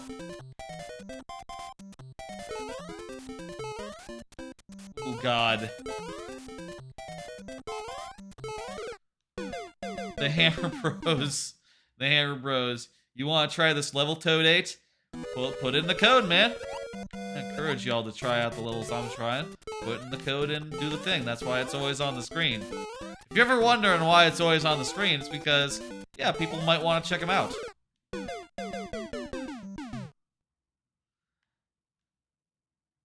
This is fun, though. It's hard in a good way, I think, where it's like, oh, it's a fun challenge. I don't know if I can do this. I guess the thing about, like, Uncharted, you know, why I was sort of, like, raging so hard, is I do hold myself to, like, I didn't want to reduce the difficulty, and also I wanted to get through it and finish it for sure. And when I'm playing Mario Maker like this, you know, I don't hold myself to finishing every level I play. And if I did, I would be very unhappy, I think. And very, like, frustrated and stuff, but yeah, man, I play. And then when it's time for the next person, it's like, yeah, you know, hey, I did what I can.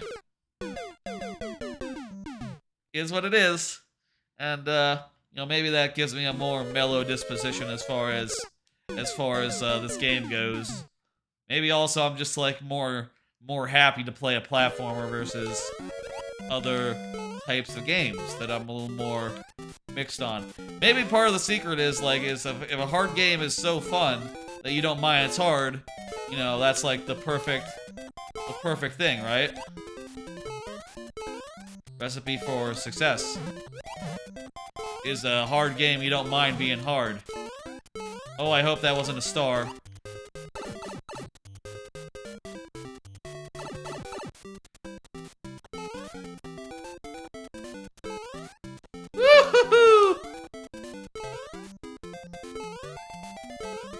A trick with these Hammer Brothers is that if you come at them really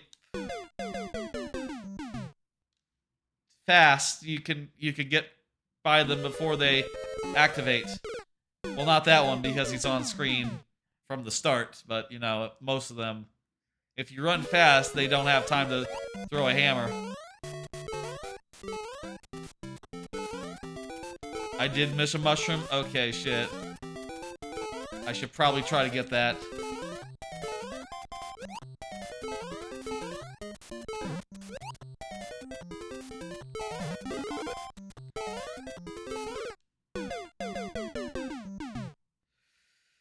When you enter the pipe, you can run fast and jump on top of the second hammer bro. Okay. I think we're doing pretty well.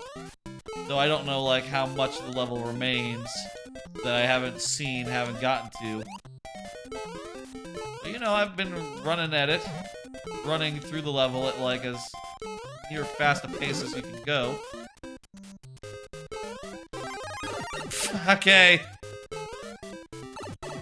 Good going, Hammer Brother. You got me. Oh yeah, shit, that was really natural, actually. You can just really, like, GM on through. We're getting it down. We're getting it down, folks.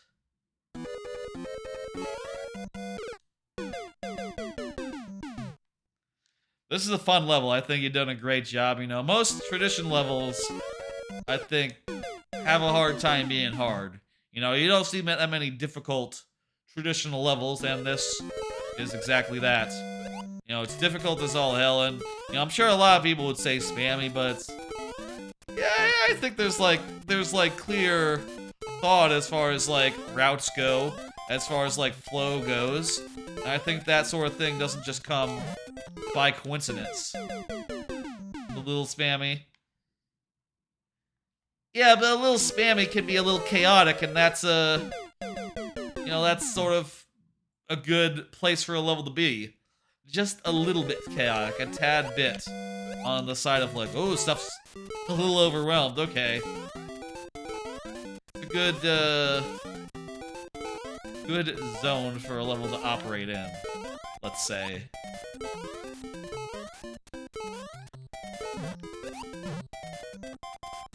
Also, like, Hammer Brothers as a rule, they are, like, the ultimate, like, spammy enemy. Insofar as, like, yeah, they create a lot of chaos. They put things in the air that you have to deal with, and they can be really annoying at that. Finally, we're going through this area with a power-up. Oh, we died. No, we didn't die. We lost our power-up, though. We're getting close here. The first enemy is maybe the toughest right now, because he's the only hammer bro you can't really jump on, because by the time you're jumping on him, he's throwing the hammer, basically, whereas elsewhere in the level, they don't have time. Like, even that second hammer brother, he isn't throwing a hammer by the time you get to him, because he was off screen at the start. Only spawned in when you started to move. I should follow the arrows here.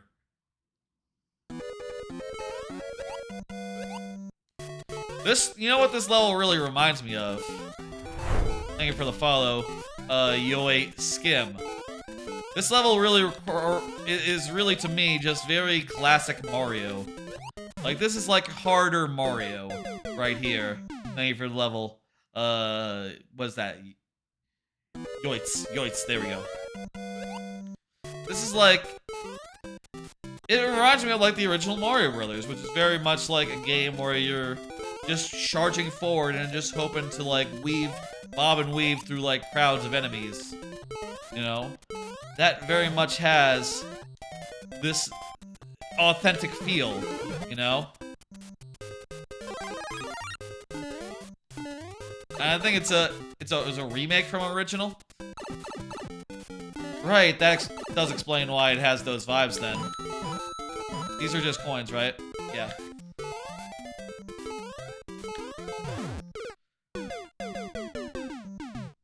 So it's like literally the geometry, the stuff is the same as in the original then. Just with a bunch of enemies added to like sort of challenge the player along the way.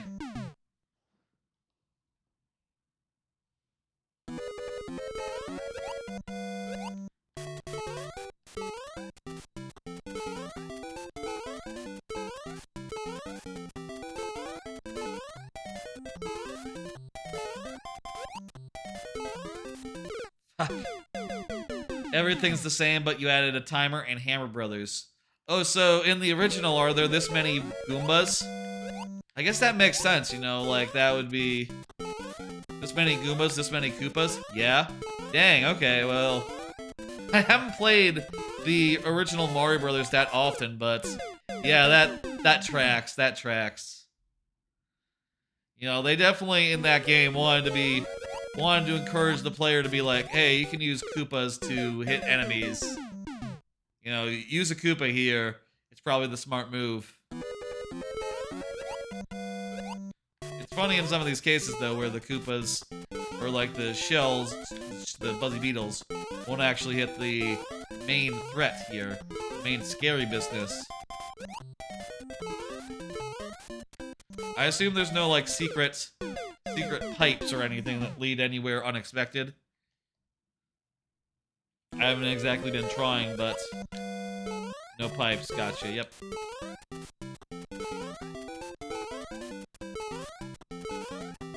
Original Mario Brothers. Kinda weird in retrospect, just like adding secrets. The way it did secrets is just like, oh yeah, you press down on a random pipe and you're somewhere else. And it's like, that's fun and all, but... You know, I do think, like, there are more sophisticated. I like the ways that more modern games hide things. Not just like, oh, it's just a random thing like everything else, except that behind it is like a big thing. You know, like, there's a million pipes, and this random one has a thing in it. Instead, these days, it's more like, you know, there'll be some sort of clue, some sort of hint that the pipe has a thing. You know? But, you know, hey, that's different time. What are you gonna do?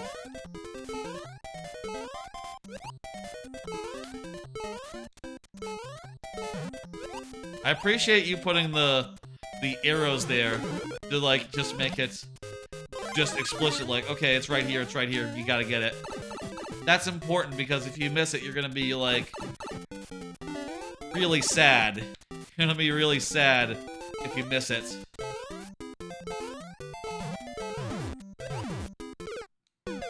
Crap.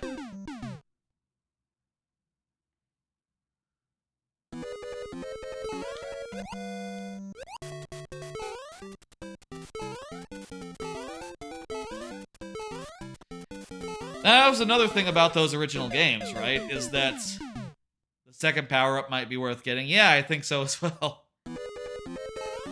That was another thing about those original, like, Mario Brothers games, is that they hid the power-ups. And, you know, I think, like, most levels these days, if you see, like, a question mark block, it probably has a thing in it. Whereas, like, back then, it was like, no, you have to play the level and figure out, like, which ones are nothing and which ones are something.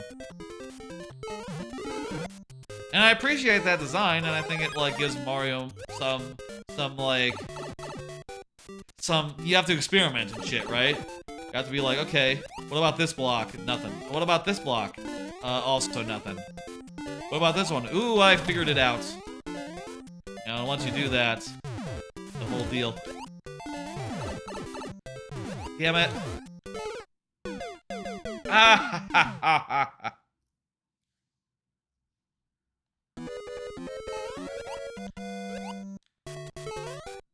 It's hard to get. Yeah, I know. I know this. I noticed this.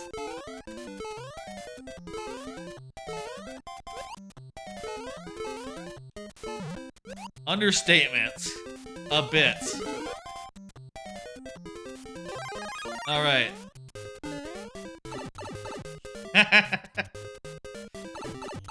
Okay. It's hard to get there with your power-up, even. Imagine, though, if we could get a fire flower right now. I'll take a mushroom.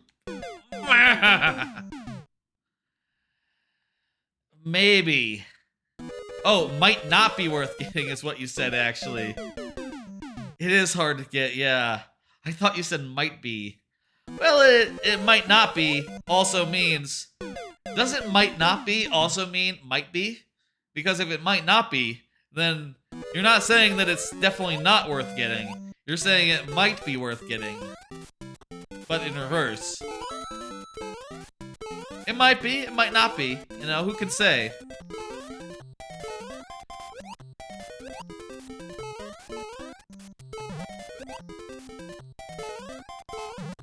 Certainly this one is the easier one of the two, by like a good margin. Okay.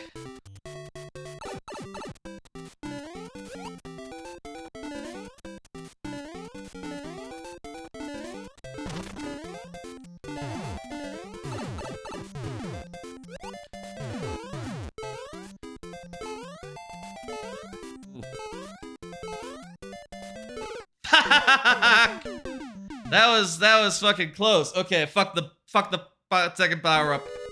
Let's just jam. Let's just crank. Let's just fucking like blast through it. I mean, if we got a fire flower, it'd be a lot easier to take your time and like go slow. But also, you know, honestly, we don't really have the time to go slow. We have a timer. We're on a clock here. I barely have time to pitch for the mushroom. I would guess.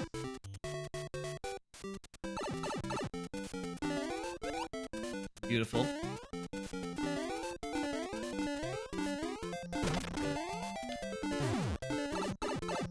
Alright, that's fine.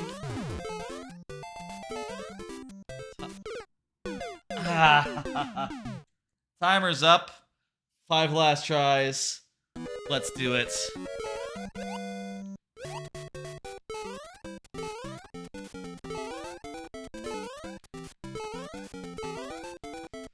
Whew. Are there piranha plants in all these pipes? That's the first try. Because I'm going so fast, they're not having time to pop up, which, you know, is ideal. They would be annoying if they had time to pop up. Most plants have piranha plants. Dang. I bet that makes this level, like, way harder in the actual original game, because if I recall in the original game, they would pop up if you just like ran at them like this. It's not like in this game where, like, literally if you're just running and gunning, none of them will appear. None of them will have time to actually appear unless it's like a red or a yellow pipe. I'm actually not sure about yellow pipes. Don't quote me on that. On the top of my head, maybe a yellow pipe is fast enough to beat a player to the... What am I doing?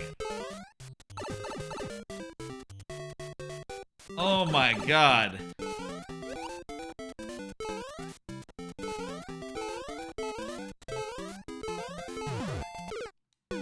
Dang, right? We're down to 2 tries, folks. We're down to 1 try, folks. Okay, last try, let's do it.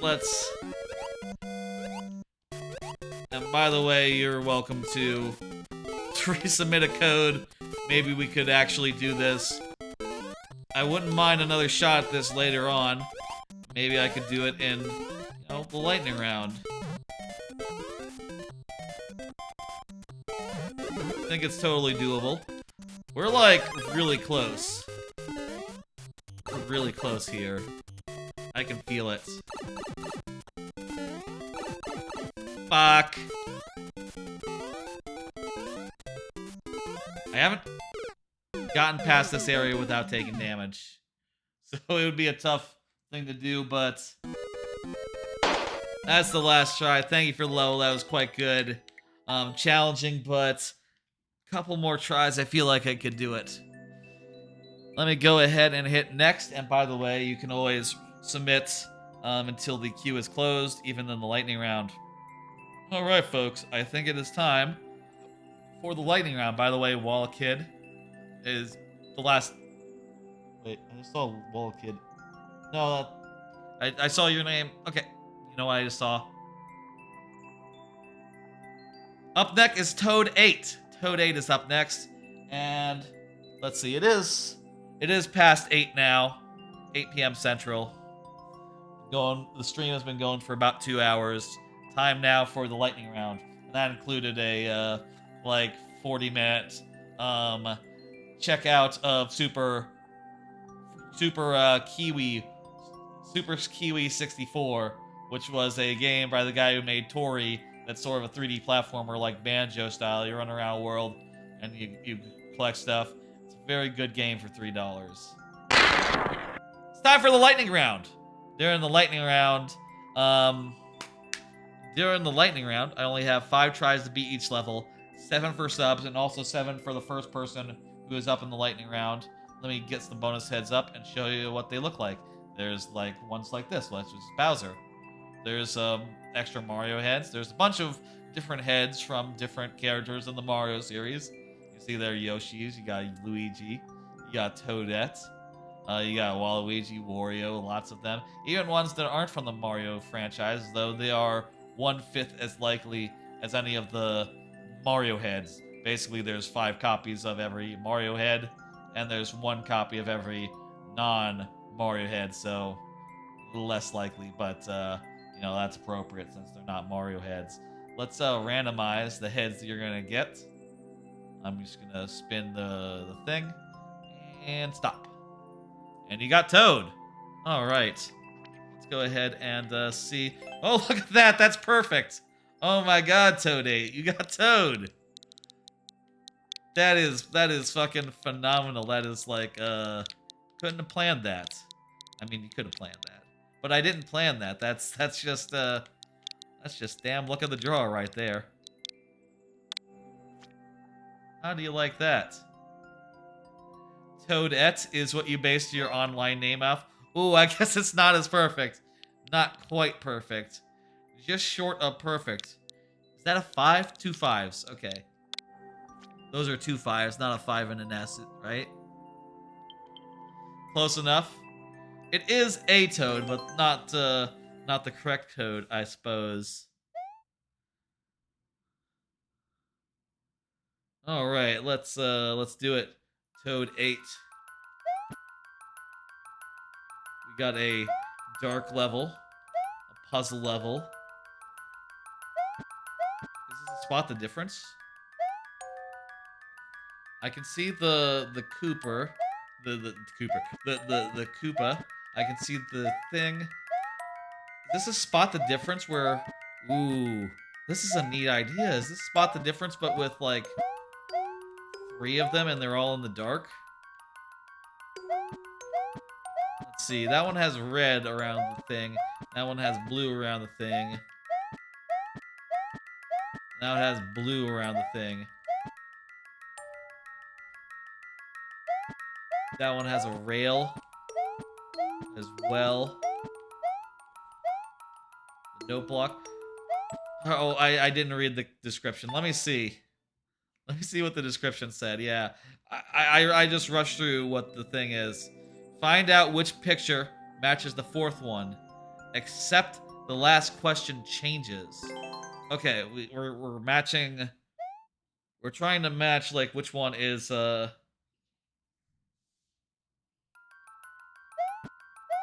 Okay. Okay, so if we see red, let's see. We see red is middle. What about the note block? Note block is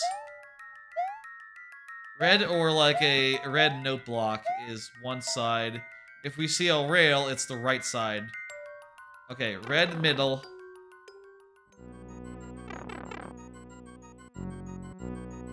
Red is middle. This is the middle one. Eh? How do you go in the middle one? Oh, it's the pipe is on the top. Good, okay. I thought it was facing downward for a second. And by the way, checkpoints, they refresh our thing, so I feel like you might be in good shape, Toadates. I feel like this level is very suitable for the lightning round. We have 7 tries here, and that refreshes per checkpoint, so I think you have you stress too much. You're good. You're gonna be good here. Okay, let's see. Red, red, also red. Is there coin? No, that's an on-off. Okay, we see an on-off, that's right. We see an on-off, that's right. What other distinctions can we make of... On-off is right. Okay, well, we need to tell apart left and right, so let's... Left and middle.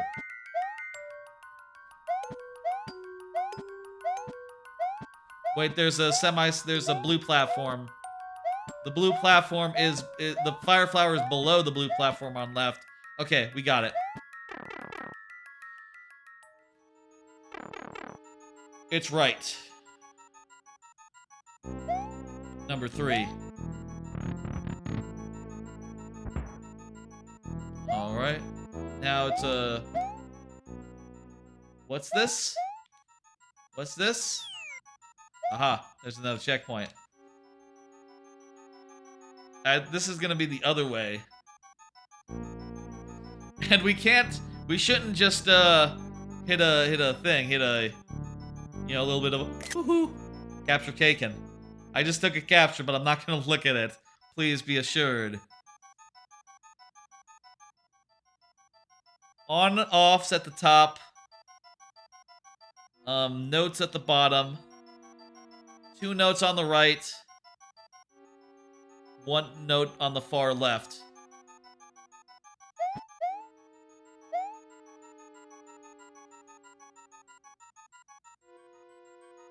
I'm staring this down.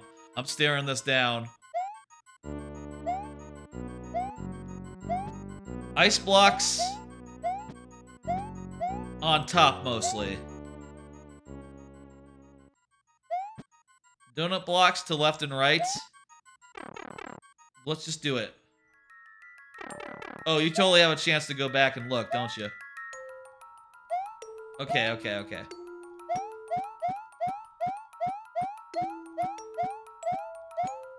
Okay, let's see. Is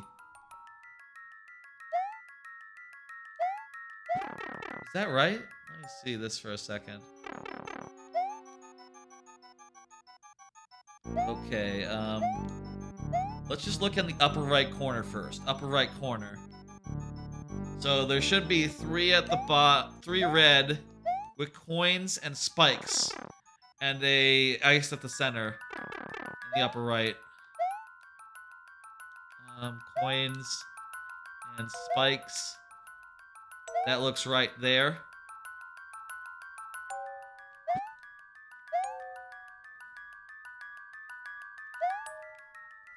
That also looks right. Coins and spikes. This one's wrong. This one's not it. The 3rd one's out. Cool, okay. Let's see if I can find the difference between these 2. And then I'll check which one is accurate to the original. The lower right looks different to me. Let me see. Are they different? Spike, spike, spike. 2 spikes up top, 1 in the middle. Ice surrounding. No, they're not different there. Or are they different then? Clouds and yellow blocks. Oh, hang on. There's a question mark block in the corner, in the lower left corner here.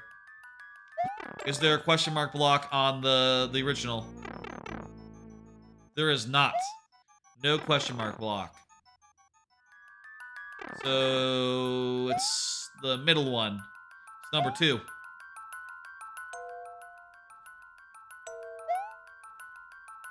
1, 2.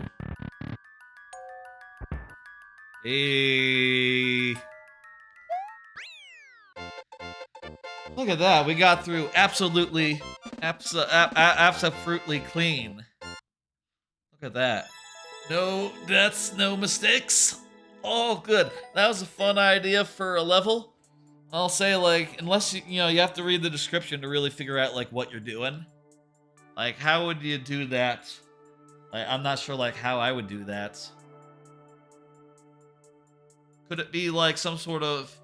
I bet you could do some sort of tutorial where it's like, oh, it's a simple one, but you get the idea pretty quickly that, maybe you would have it so that you didn't die if you got the first one wrong, but, something like, oh, there's just like one block, there's like a red block, a blue block, and a thing, 1, 2, and 3 written above them, and then you just would have another one. That'd be the simplest way, I guess, to like convey that, but that's damn cool. And if you read the comments, that helps a lot. Thank you, thank you. I'm going to go ahead and hit next, and we'll see what the next level is. Actually, I'm going to hit complete so the MakerBot knows I finished that one. I'm going to hit next. You think people can read? Let's hope. Sometimes I just mash through it. I just don't even look. I know I've said before that I put a lot of work into my level description, so I really should. You actually added a comment as well, but people turn those off. Yeah, I know, right? I do that as well. Bowser, go ahead and confirm you're here. I'm gonna get the heads down for Bowser, the bonus heads. Again, those are for subscribers or the first level of the night, as far as the lightning round goes. Lord Bowser. Someone at Lord Bowser real fast.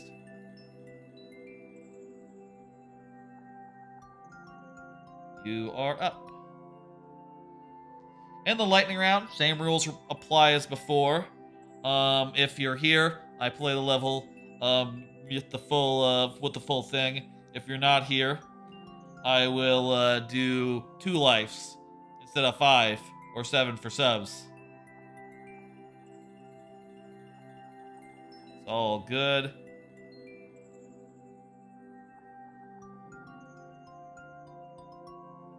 Suddenly the Twitch app is being weird. It's not giving me the stream manager. There it is. What the fuck? We're still good, right? Hey, Moyaku. The stream manager isn't coming up anymore on my phone. Well, it's a good thing I'm not dependent on the stream manager to Oh, okay, you hit home and that brings you... Okay, I figured it out. Their UI, I guess, is a little weird. Huh. Oh, I guess they redesigned like the maker tools. They made it so that there's... I think they add some tabs to it or something. Okay, that's fine.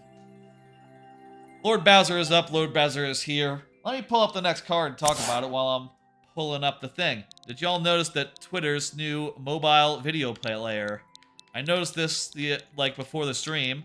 I tried to watch like the Hades 2 trailer while out on a walk, and apparently they've changed it so it's more TikTok style. It is now like takes up the whole screen in your mobile browser. It doesn't have a full screen button, and if you try to scroll down, instead of showing replies, it just brings up another video or something. And and there's no full screen button, so if it's like a horizontal video, you'll just turn it on its side, and it'll just be like awkwardly wedged into the space that's available, and it'll be at a low resolution, and you won't be able to watch it very good, which kind of sucks. Their new TikTok style video viewer for mobile phone browsers kind of sucks. And it's a shame because videos they don't play in the Twitter app that I use because it's too old. Because I don't want to pay the subscription for Tweetbot New, so I use the older version of Tweetbot, which is unsupported. It has like bugs or something. It doesn't work with newer videos, you see. So that really sucks. I think that stuff like that, it really like... One thing I'll always say is that I think it is a bad idea to take one social network and try to change it into another social network, right? Like, the users of Twitter use Twitter because it's Twitter. And no one at TikTok, no one who uses TikTok is saying like, oh, I would use Twitter if it was like a shitty version of the app I already use. No one's saying that. It's like if you were at a restaurant and another restaurant was like, okay, hey, we have burgers too, but you have to eat them off the ground, of course, but, you know, that's fine, right? Are you interested in our burger? You're eating a burger. Wouldn't you like one of ours? Off the ground? And the answer is, no. Why would anyone want to eat your ground burger when there's actual burger places already? They exist. You're not gonna win over anyone with ground burgers. The only thing you're all going to do is make your regulars annoyed they suddenly have to eat burgers off the ground. You know, it's like, oh, what the fuck?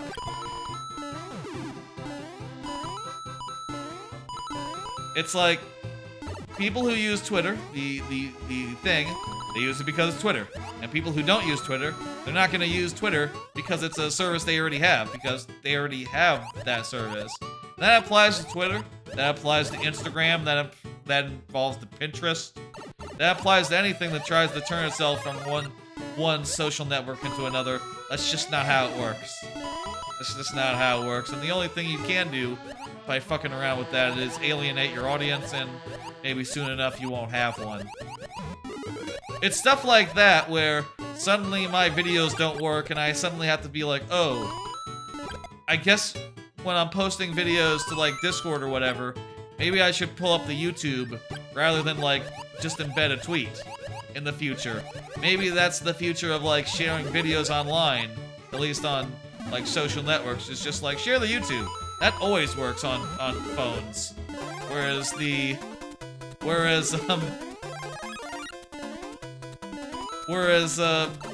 fucking video might not. The tweet might not. Maybe they'll fix it, I don't know. They don't really have that much of a development team anymore, so, you know, we'll see. Honestly, if I were them, I would tell them, like, don't roll out anything new. Just slow it all down, make sure it's all working, make sure it's, like, pleasant. You don't want... There's already people leaving. You don't want to give them more reasons, like, oh, everything's a bit shit here, isn't it? You know, it's like a restaurant where the toilets, they don't work. That's basically what it's like when Twitter's videos just stop working on you. That's what it's like. It's like, oh shit. No shitter. The sink doesn't work. There's no paper towels. That's basically the equivalent of what they're doing here. And they're saying like, well, we are installing some hands-free dryers. And it's like, one, you haven't done that yet. And two, I like paper towels more than hands-free. So actually, I would rather you keep the paper towels. And what the fuck? Anyway, that's a Twitter update.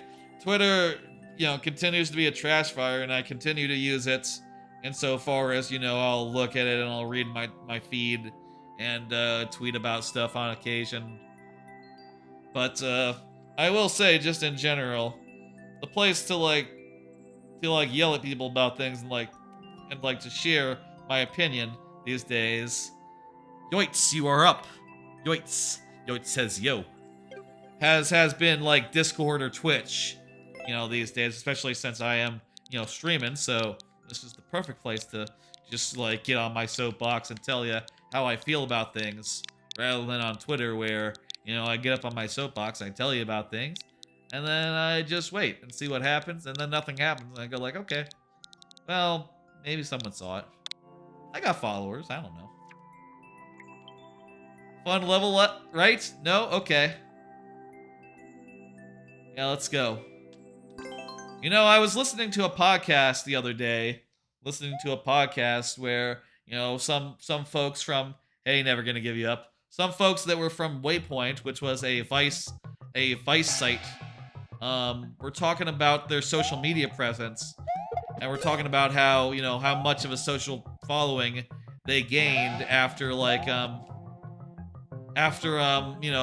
Waypoint. And they were talking about like how oh, now these days, they don't tweet as much and they don't get as much interaction. And quote, they said like, oh, these days I'll just put up a tweet and I'll be happy if it gets 50 likes or something. And I gotta say, hearing that is like so weird as someone who, does not have a Twitter following, right? Like someone who does not have like that massive of a Twitter follower, just hearing like, oh yeah, 50 likes, and you'd think like, oh, I'm slumming it a little bit, but whatever. Me, if I got 50 likes on a tweet, I would be like, holy shit, that's so many. Holy fuck, what did I do? How did that happen? I would be fucking astounded. I'm missing something major here. I'll tell you, I'm not that good at the shell jumps, but I'm not sure that's really necessary here. Looks like you can just do. You don't have to do them. Looks like you don't have to do them to me.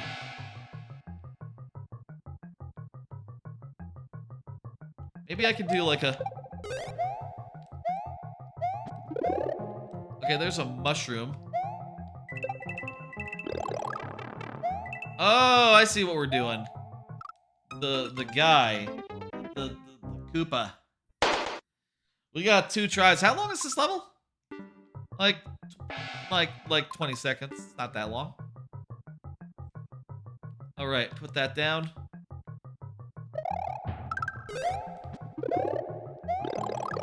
Okay.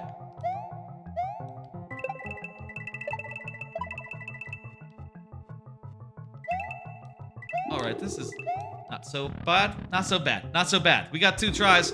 And also, if we get to a checkpoint, that would refresh our tries.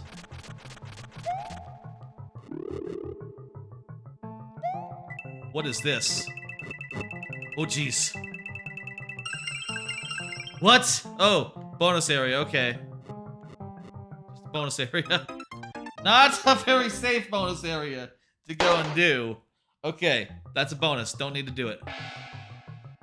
We're on our last try, folks. Such as the lightning round. Okay. We can do this part. This part's easy. I think the way it's looking is that you can just do that part like that if you want. It's not good to get this part without a mushroom. Okay. Oh, fuck me. Damn it, I feel like that was kind of close, actually. Maybe we'll get that another time. Feel free to resubmit. I wouldn't mind. Wouldn't mind, like, revenge rounds against any of that. I feel like one more time I could get it. Let's go ahead and see the next level.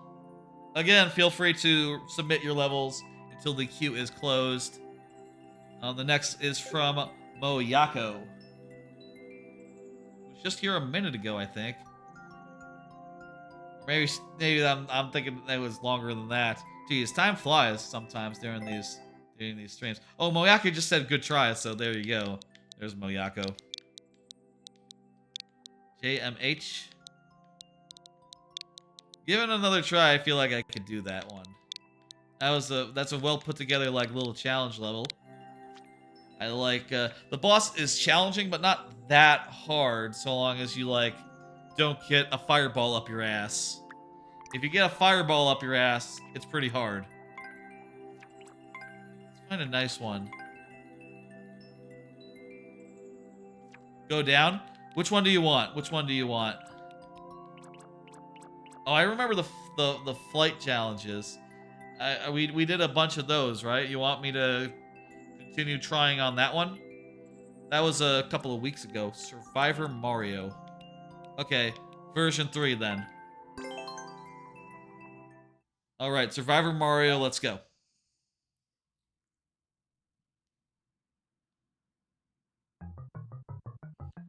"40 seconds. And I guess I gotta survive each of these rooms for 40 seconds. Gotcha, okay, shit. I will tell you how this works, by the way, as far as lightning round goes. We get through a room and we reset our checkpoints. That refreshes our lives as well. If we, we can't cheese it by, like, resetting at another time, basically. Or resetting it outside of this is really well put together, man. I instantly understand, like, what the idea is here. Fucking... Ooh, that's so visceral when you fuck up. It's just like, oh my god, you're instantly dead. We'll go from left to right. I hope all these are as well designed as that one.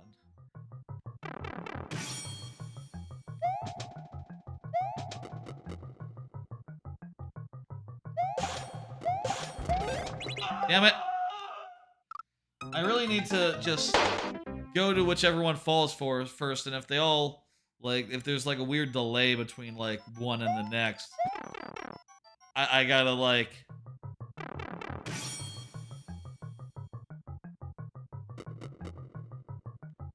Shit!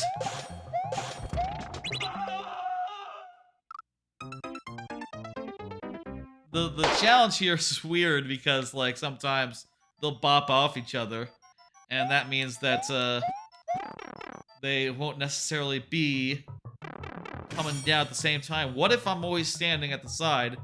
They'll always be walking the same way, and then I can get them while walking from one direction to the other. Makes it a little more manageable.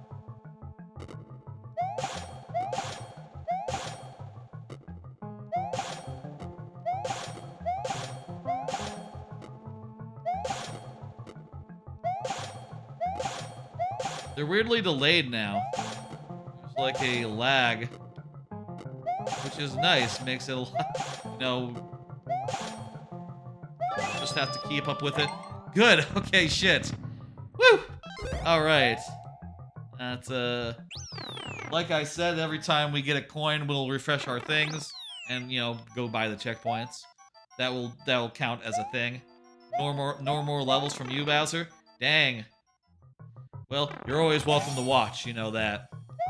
Okay, I see what we're doing here. Making sure that these Goombas don't walk from one side to another.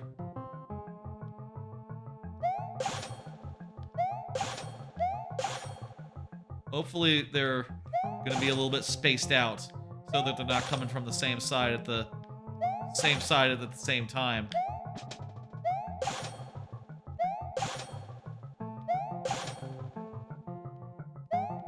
This is a fun challenge. Yeah, I'm looking forward to seeing, like, all the other challenges in here. And I'm sure I'll be able to do it. That's the second one. 2 out of 3. Got through that one in one try. Perfect. Alright, spike tops. Let's see. Spike tops are being shot. Make sure they don't go to the side. This level in general. No! This level reminds me of, like, Mario Brothers, like the original arcade game. It's like a tower defense Mario Brothers game, kinda. That's sort of like my like snippy summary of what we're doing here.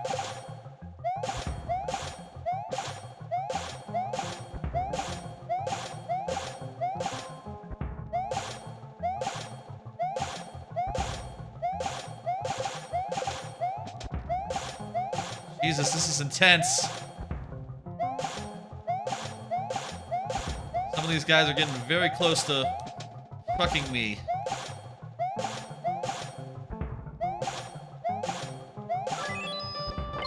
Woo! Hey, Forvac, how you doing? That is a checkpoint. That is progress. That refreshes our lives. How you doing, Forvac? Alright, shit. This one is... Oh. Spike balls. This one, they're at different heights, so it's not just me banging against the ceiling this time. But like, a two-dimensional space, if you will.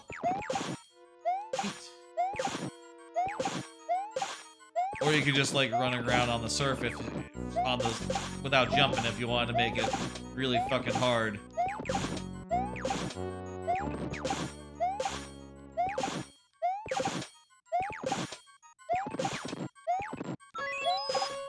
Woo! Perfect. I'm doing well, Evac. I'm playing a very well put together level. It's a bit of fun. That's another... We actually didn't take any damage that time. Perfect. Well, I guess there's 7 rooms here, so... Oh, okay. There's 7 rooms here. All variants of jumping and, oh, God. I'm lucky that guy decided to stop and throw a bone. Like, that was, really goddamn lucky. Would have been outside my range if he hadn't.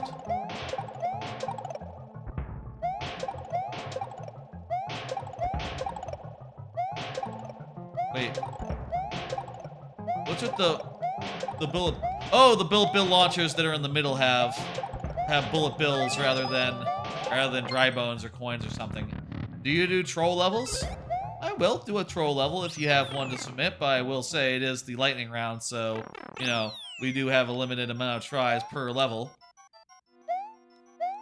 Alright, we're going into... flying level? Bowser's! Okay. What are we doing here? Oh, the bombs! Okay. This is the last of the sets. You're gonna give me a level, but you gotta go? I understand, Forvank. You have a good Friday evening.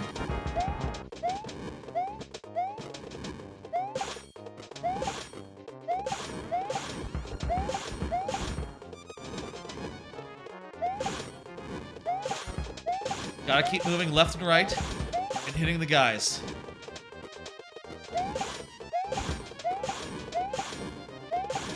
I think so long as I'm moving left and right and like hitting them as they come down.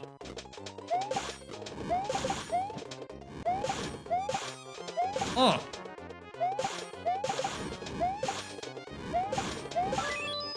Oh, look at that. 2 tries. Okay, brilliant. Beautiful. I think we're done. Final checkpoint. That refreshes our lives back up. Easy indeed. Very important you don't hit the spikes there because you would lose all your red coins and you'd be very sad. Thank you for the level, Moyako. That was extremely well put together. All those challenges were really fucking great. Challenging, and at some points I was a little worried for myself, but you know, so long as you like knuckle down and like focus, you'll get through pretty easy like. Very well balanced, very well put together. Lovely.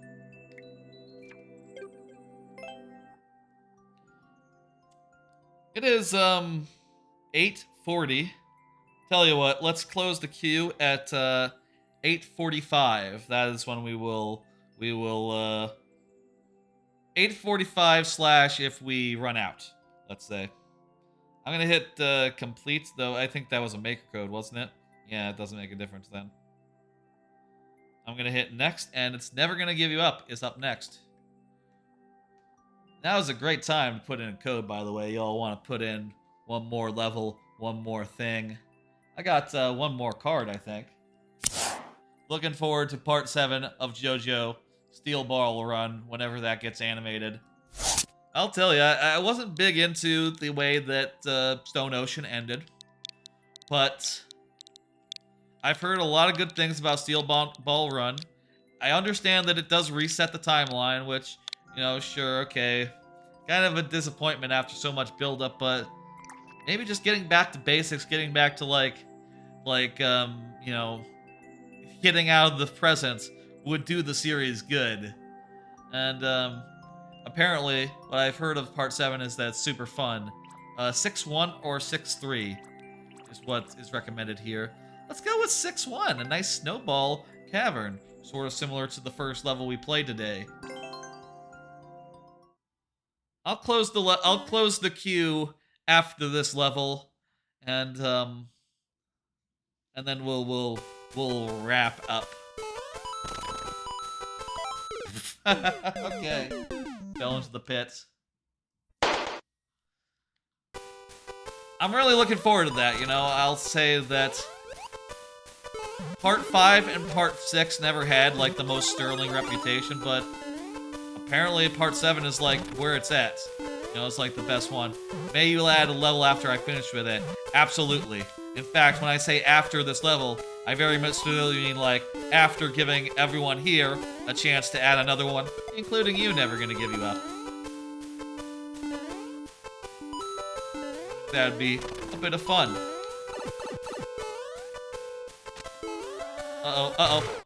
Okay. Okay. That dragon emote kind of makes me think of the laser beam, so good emote choice. Never gonna give you up. I like your snowy trees. Your snowy trees do, like, you know, give up those winter vibes. But you can only just barely get up here. I guess there's, like, multiple routes in the stage, eh?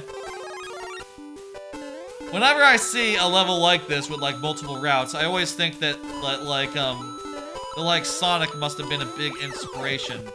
Would you say never gonna give you up that, like, well, actually, I don't know if this level actually does have multiple routes. If this level has multiple routes, would you say, like, Sonic is, like, a big reason why that was? Big influence? You know, that sort of thing? I like this a lot, by the way. I like how you built the level out of just, you know, a bunch of SMB2 stuff. Though if you do get hit, I guess you're just dying on the spikes, right? I like whoops-a-daisy.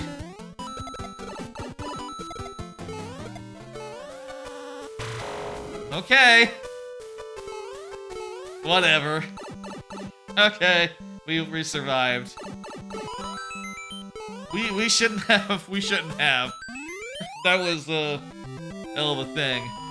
You feel like given a chance to speedrun the level? I would like to do the other one, the other snow level that you recommended. It is December after all. It is the snowy month, so snow levels are appropriate. I'm gonna hit complete on that, and I'm gonna give everyone some time to get in some levels before I close the queue. Oh, it was a maker code, so I'm gonna give some people some time. So get in as many levels as you can. At the start of the stream, I showed off some of my levels that are like snow levels from my super world. But why don't I show up some snow levels from before my super world? I have a couple. Let's see, how many are there? I wonder how fast we can go through them. Let's see. There's Return of the Wayward Spiny. There's let's see now. There's Burberry Bounty. There's Snope and Sesame, Avalanche Launch, Cabin Fever HD. There's Shredded Slope. And I think that's it as far as like ice levels go outside of my super world. You want to see mint chocolate? That's, you know, mint chocolate is an ice cream flavor. That is like adjacent. You should check out that level, but I'm gonna give y'all time, let's play a couple of these levels, and then we will do the last of the Never Gonna Give You Up levels. I haven't played these levels in a bit, and you know, it's Christmas. I'll play through the snowy levels.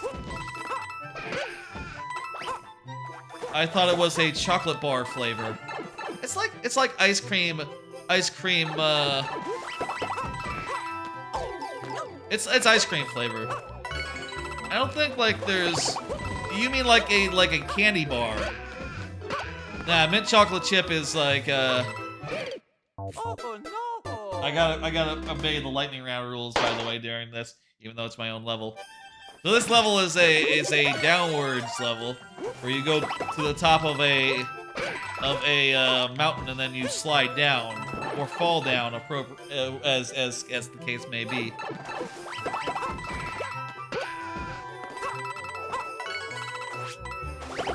I had a lot of fun making this one, and I think the ghosts end up, you know, doing a good job in like mixing up some of the space. Hey, Mr. Awesome, how's it going? I am doing a last call to give people time to get their levels in before I close the queue. Make sure it's one I haven't played though, or haven't completed, more specifically. After you get to this point, you start getting to these areas where you're not so much sliding as much as you are falling, and some bees will get in the way. And I think it's pretty cool. Like here, you have to fall over here because the ghosts are over there. Here, you have to do the other way. Thank you for the level, Mr. Awesome. We'll play it. Beautiful. This was the first snow level I made. You played one of my levels. It's been a while. Yeah, it has been. I don't recall when that was. That must have been like ages ago. Or maybe it was not that long ago. I don't know. I don't have... Wait, that's not the one I wanted to play. Let me show you the next of these. I'll show you the next of these. It was 248 days ago. Oh, it says that, doesn't it? Yeah, like most of a year.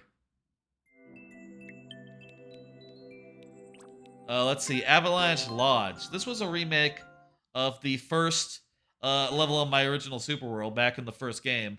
Made it over here, but in Mario Maker 2. And made it in the snow theme because it was just in the airship theme originally. It's a really fun level, a good 1-1 introduction to a Super World. Fairly fun. A lot of big moments. Some enemies that are fun to deal with and contend with. Those mean the same thing. Also, you got trees.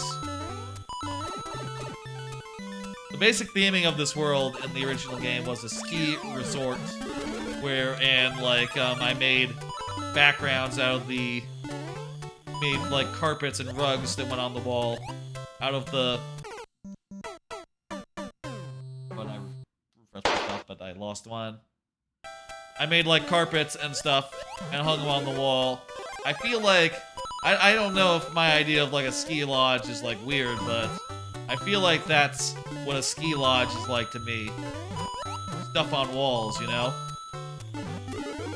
Rugs, carpets, a lot of warm colors. And piranha plants. Piranha plants are very common in ski resorts, ski lodges. It's funny to think about back then how, like, whenever you wanted to wall off a course, you either had to do, like, a really long space so you couldn't see past it, you know, because scroll lock wasn't a thing at the time, right? Wait, was scroll lock...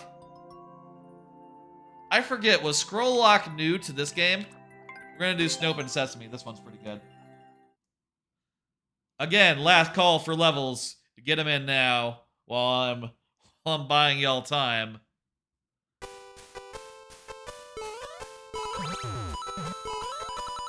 This level is sort of inspired by Doorstop Dash, the DKC level.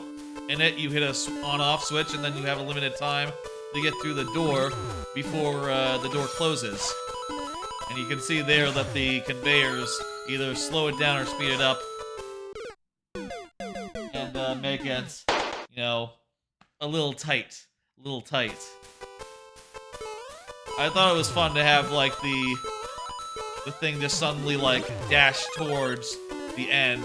You know, move a little bit irregularly. I thought that was a bit more fun than just having it be all predictable. If you end up fucking up, you can return back to where you started and, you know, give it another go. Very much like Doorstop Dash.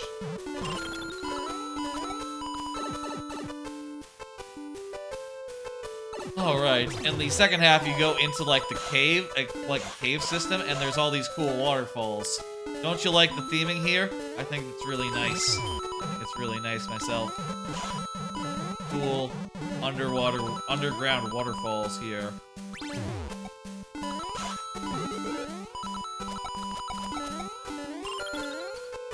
If I have one regret, it's this putting that 10 coin on on a waterfall, making it fall down the waterfall. I think that was maybe not the right choice. I think it would have been better if it had just been, not there. I think in this level it would have been better if there had been more of an excuse to, like, when there were a bunch of Goombas, like, parachuting on you, it'd be cool if you could hit them with the spike hat rather than just running under them to get the 10 coin. Still, really fun. Really cool idea. And the theming's nice, too. Was that the first time I used the spike hat? I wonder to myself. It might have been, actually, come to think of it. At least in this game, anyway. I don't think this level had it. I don't think that level had it. Yeah, I think in this game, this was the first use of the spike helmet. Though I did use it a bunch in the previous game, in the original Mario Maker. Other than that, as far as ice levels go, there's Burberry Bounty, which is a slidey level built around sliding. And by the way, if you're wondering why I'm doing this in particular one, I'm buying y'all time to get your last levels in. And also, it is Christmas. Well, it's December. It's good to show off some on-theme levels, though maybe not this many of them, honestly. You know, it's fun to try and see how it feels to do, like, a bunch in a row. Maybe it's good content, maybe it's not, I don't know. Here, you're sort of put between, like, two sets of guys. You can get a 50 coin if you do that. Or just go on the thing. One thing I found in this level is I don't usually use those, like, pegs from the chain chomps that much, but in this level I used them to make little sleds that turns out when you're like, since the physics are all slippery, you can like run right into, and it'll stop you as you land on it, which makes it easy to jump on and off of them. It's really cool. Except if that happens. Usually that doesn't happen though. I do think there is one case here, somewhere in this level, where the theming gets a little bit fucked up. Oops.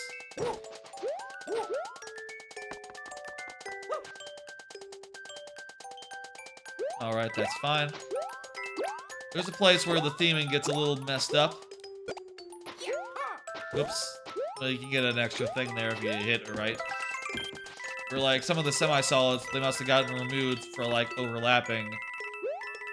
But, you know, hey, if you don't notice it, it's fine. A little bit of a trick there, you can't jump on those guys.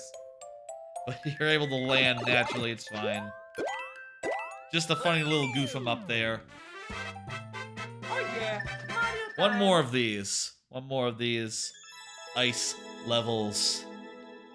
one is a half ice level.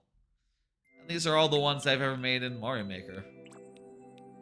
You know, there's so many themes in this, I guess, like, for any one type of level, you don't make that many. Unless you have, like, a very, very, very big output. You know, you put out a lot of levels. Maybe you might have a lot of them. This was the last level I made before my Super World. And it uses the same mechanic as one of the previous ice levels, the Cabin Fervor. This one also has enemies jumping off things. This time though, there's spinies, and also there's bombs you can throw around. Pretty cool. And then you go outside and it's ice. This is the reason why it's included in the ice, in this ice Christmassy section. Turns out the castle is in an ice world, though it is also very much castle ramparts in an ice setting. One reason I like having the power-ups be in blocks like that is that it works whether you're like regular Mario or if you're like a Spike Helmet Mario. Either way is valid. What we're doing here, you go all the way to the left. It's never happened before. To me, anyway. I don't think so. Gotta get that. Oh well. Whatever, alas. Really enjoyed this level a lot. The patterns are really nice. And the fact that you can grab some bombs and throw them about, that helps a lot. Also, this is like one of the few levels I've ever done that has 2 checkpoints. Usually I like to do 1 checkpoint. I like to do one in the middle. That's sort of my rule of thumb. You know, it's the original DKC way, and it's my way as well. But in this level, made an exception because it made sense structurally to have a 2nd checkpoint. You know, there was enough that happens that you don't want to redo. Then it made sense to really flesh out the the 3rd section and make it into its own thing outside of the thing. After you hit the on-off, you return using the skull car, and it's just a nice little ride. Unfortunately, you know, after you complete the ride, there's a checkpoint. It was important that you don't have to repeat the skull ride ever. Once you do it, it's done. Dang it. I did refresh, but also lose one.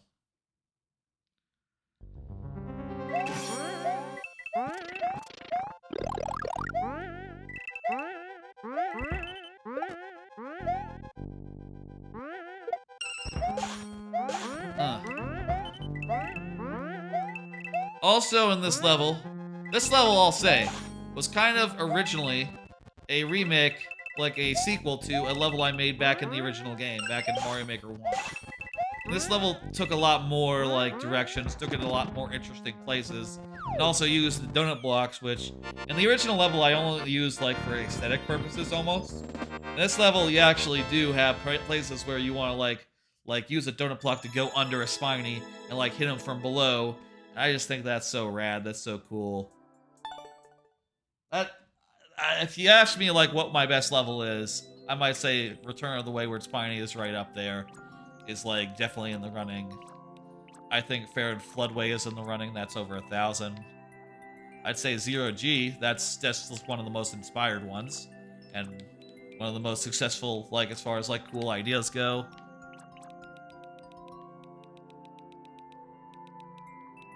And I'd probably say, like, Crumble Rumble, the first level I made in the Super World. That one's just right up there as well, which is lucky because, you know, that's one of the first ones you play. I made a lot of great levels. That's enough about me, though. We're going to close the queue now. Going to close the queue. See? And thank y'all for getting those in there. Let me go ahead and hit close queue. And then hit next. Get the first level, which is Never Gonna Give You Up. Never Gonna Give You Up was here when I started stalling for giving people time to like get in codes. So we're just gonna go ahead and punch it in.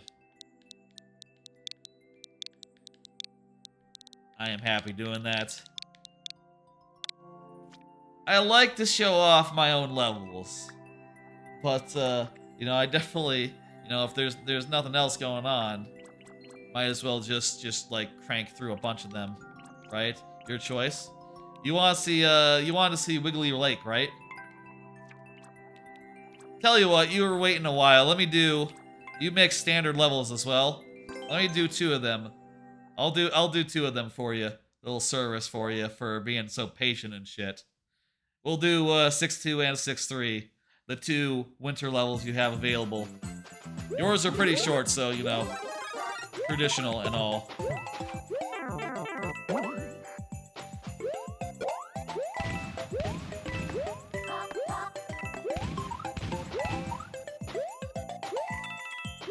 I like this a lot. It's really good. I like what you've done with the that hammer bro. It's a little bit scary because you do have to deal with them. Yeah, the decor is very nice as well. Oh, nice use of those guys. You know, making that little climb a little bit of a challenge. The space is a little hard to get through. Hard to like, not like difficult, but like cramped.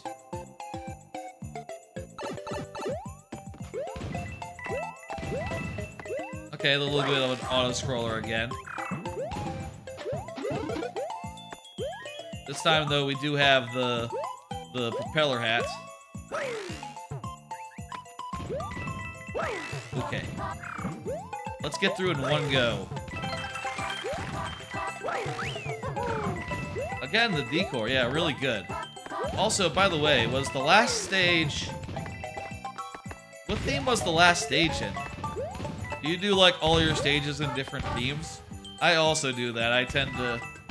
I say also as if to say you were confirmed. I switch up every level different game. And I try to keep them all in, like, in balance, you know, overall. Yeah, last one was Super Mario Brothers original. Yeah. It's really good, you know, having all these different themes. You know, your snow world can basically have, like, really up to, like, 5 different versions of snow as far as aesthetics goes. I'm gonna play the other one, you know, service. As a thank you for like, being cool with me playing a bunch of my own.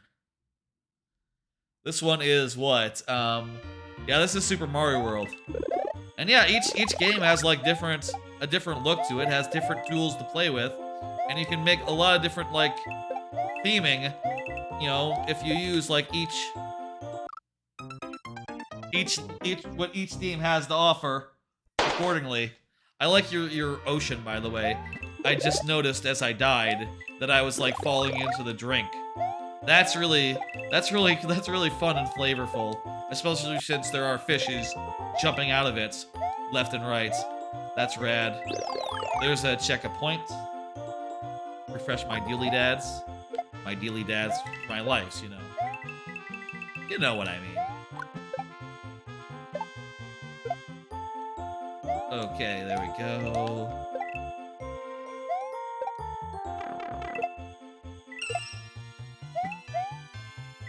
Perfect. That was pretty fucking clean. Yeah, I really love the aesthetics here of the fish, of the fishies. I died. If I die, I die. That's meme, popular meme from a movie.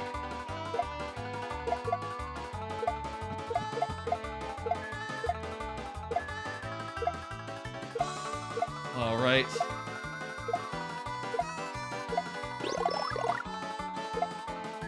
Hello, Robbie Angel. I'm currently wrapping up. The queue is currently closed, but how are you doing? Hope you're having a good Friday evening. I just put in my last day of work for the year. I am now on time off until next year, which feels really nice. So I guess I'd say I'm doing well. I guess I'd say doing quite well. This is a fun wiggler train. I like it.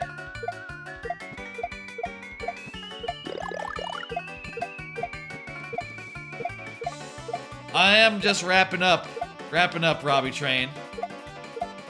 I invite you to come back on. Oh, jeez. Next Monday would be a great time. Next Monday, this next Monday, viewer levels and other stuff. I'll bring up the full schedule when I go to do the raid and, you know, end. But, you know, a whole bunch of stuff coming. The train tries to debate you several times. Yeah, I liked it. It's a pretty good, like, platform level, thing. Pretty cool platform level. Thank you for the levels. Never gonna give you up. And for hanging out and stuff. I'm gonna hit complete. Let's go to the next level and the last level of the night by Mr. Awesome 1W. Awesome W, go ahead and confirm. I just saw you like a minute ago, right? Before Robbie's dropped in. You'd have tons of path to take on this level. Let's go. N8P 8F5 VJ9 by Mr. Awesome W. Vertical Adventure Part 2. Alright, let's go. 5 tries. Let's do it. Let's go. Nice little level. I see you got these moving platforms. You know, I have to engage with them to get the mushroom. I like how, you know, they sort of play well with the spike balls.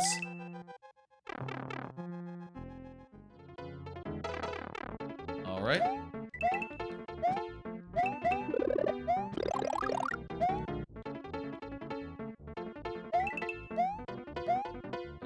Okay, I think we can go up or down, I guess. Let's go up. You know what? Fuck it. Go up. We have the fire flower, so we're able to do that. We don't have the fire flower anymore, so we have to go back inside, I guess. I guess, like, some of the routing will depend on, like, what you have available to you. So if you take a hit, you know, you might as well, I say might as well, you have to do the other routes. But if you don't take a hit, you know, do other things. What's in this pipe? You know, when I first got Mario Maker 2, I was originally looking to make a split path level, you know, similar to Bowser in Mario World, where you can do like one of 4 rooms and then you can do one of 4 rooms. And the problem I ran into pretty quickly is like, oh wait, real estate. And also, if you're gonna make a level, you should probably make it so that, you know, all the content in the level someone sees before they get to the end. It's hard to really stretch it out. I eventually did have the idea to make it so, like, oh, a boss level, but you can only have to do one boss. Maybe that would work. But ultimately decided not to do that because it turned out to be, I think, a little complicated to, like, convey the idea. You know, it's not really an intuitive thing, like, oh, only one of them you have to defeat. So I switched it to a red coin boss instead.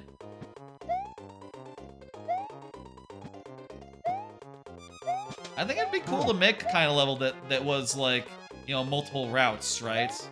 But I don't know, I like to use all the real estate and, you know, even if there's just only 2 routes in a level, that really does reduce the amount of real estate that is available to work with.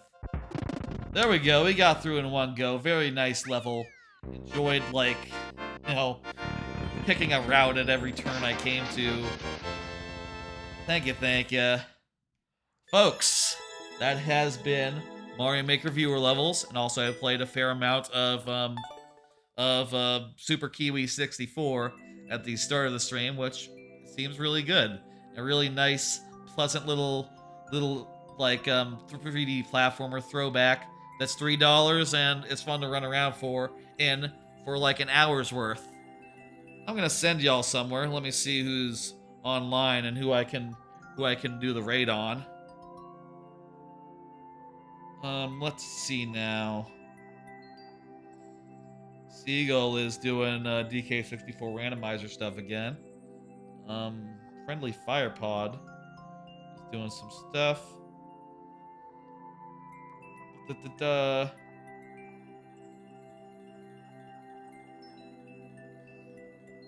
Tell you what, is there anyone who's doing, let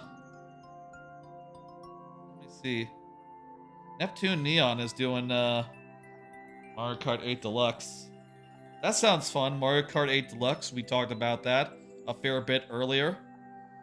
That'd be fun. How about, Neptune Neon? Oh, that's loud.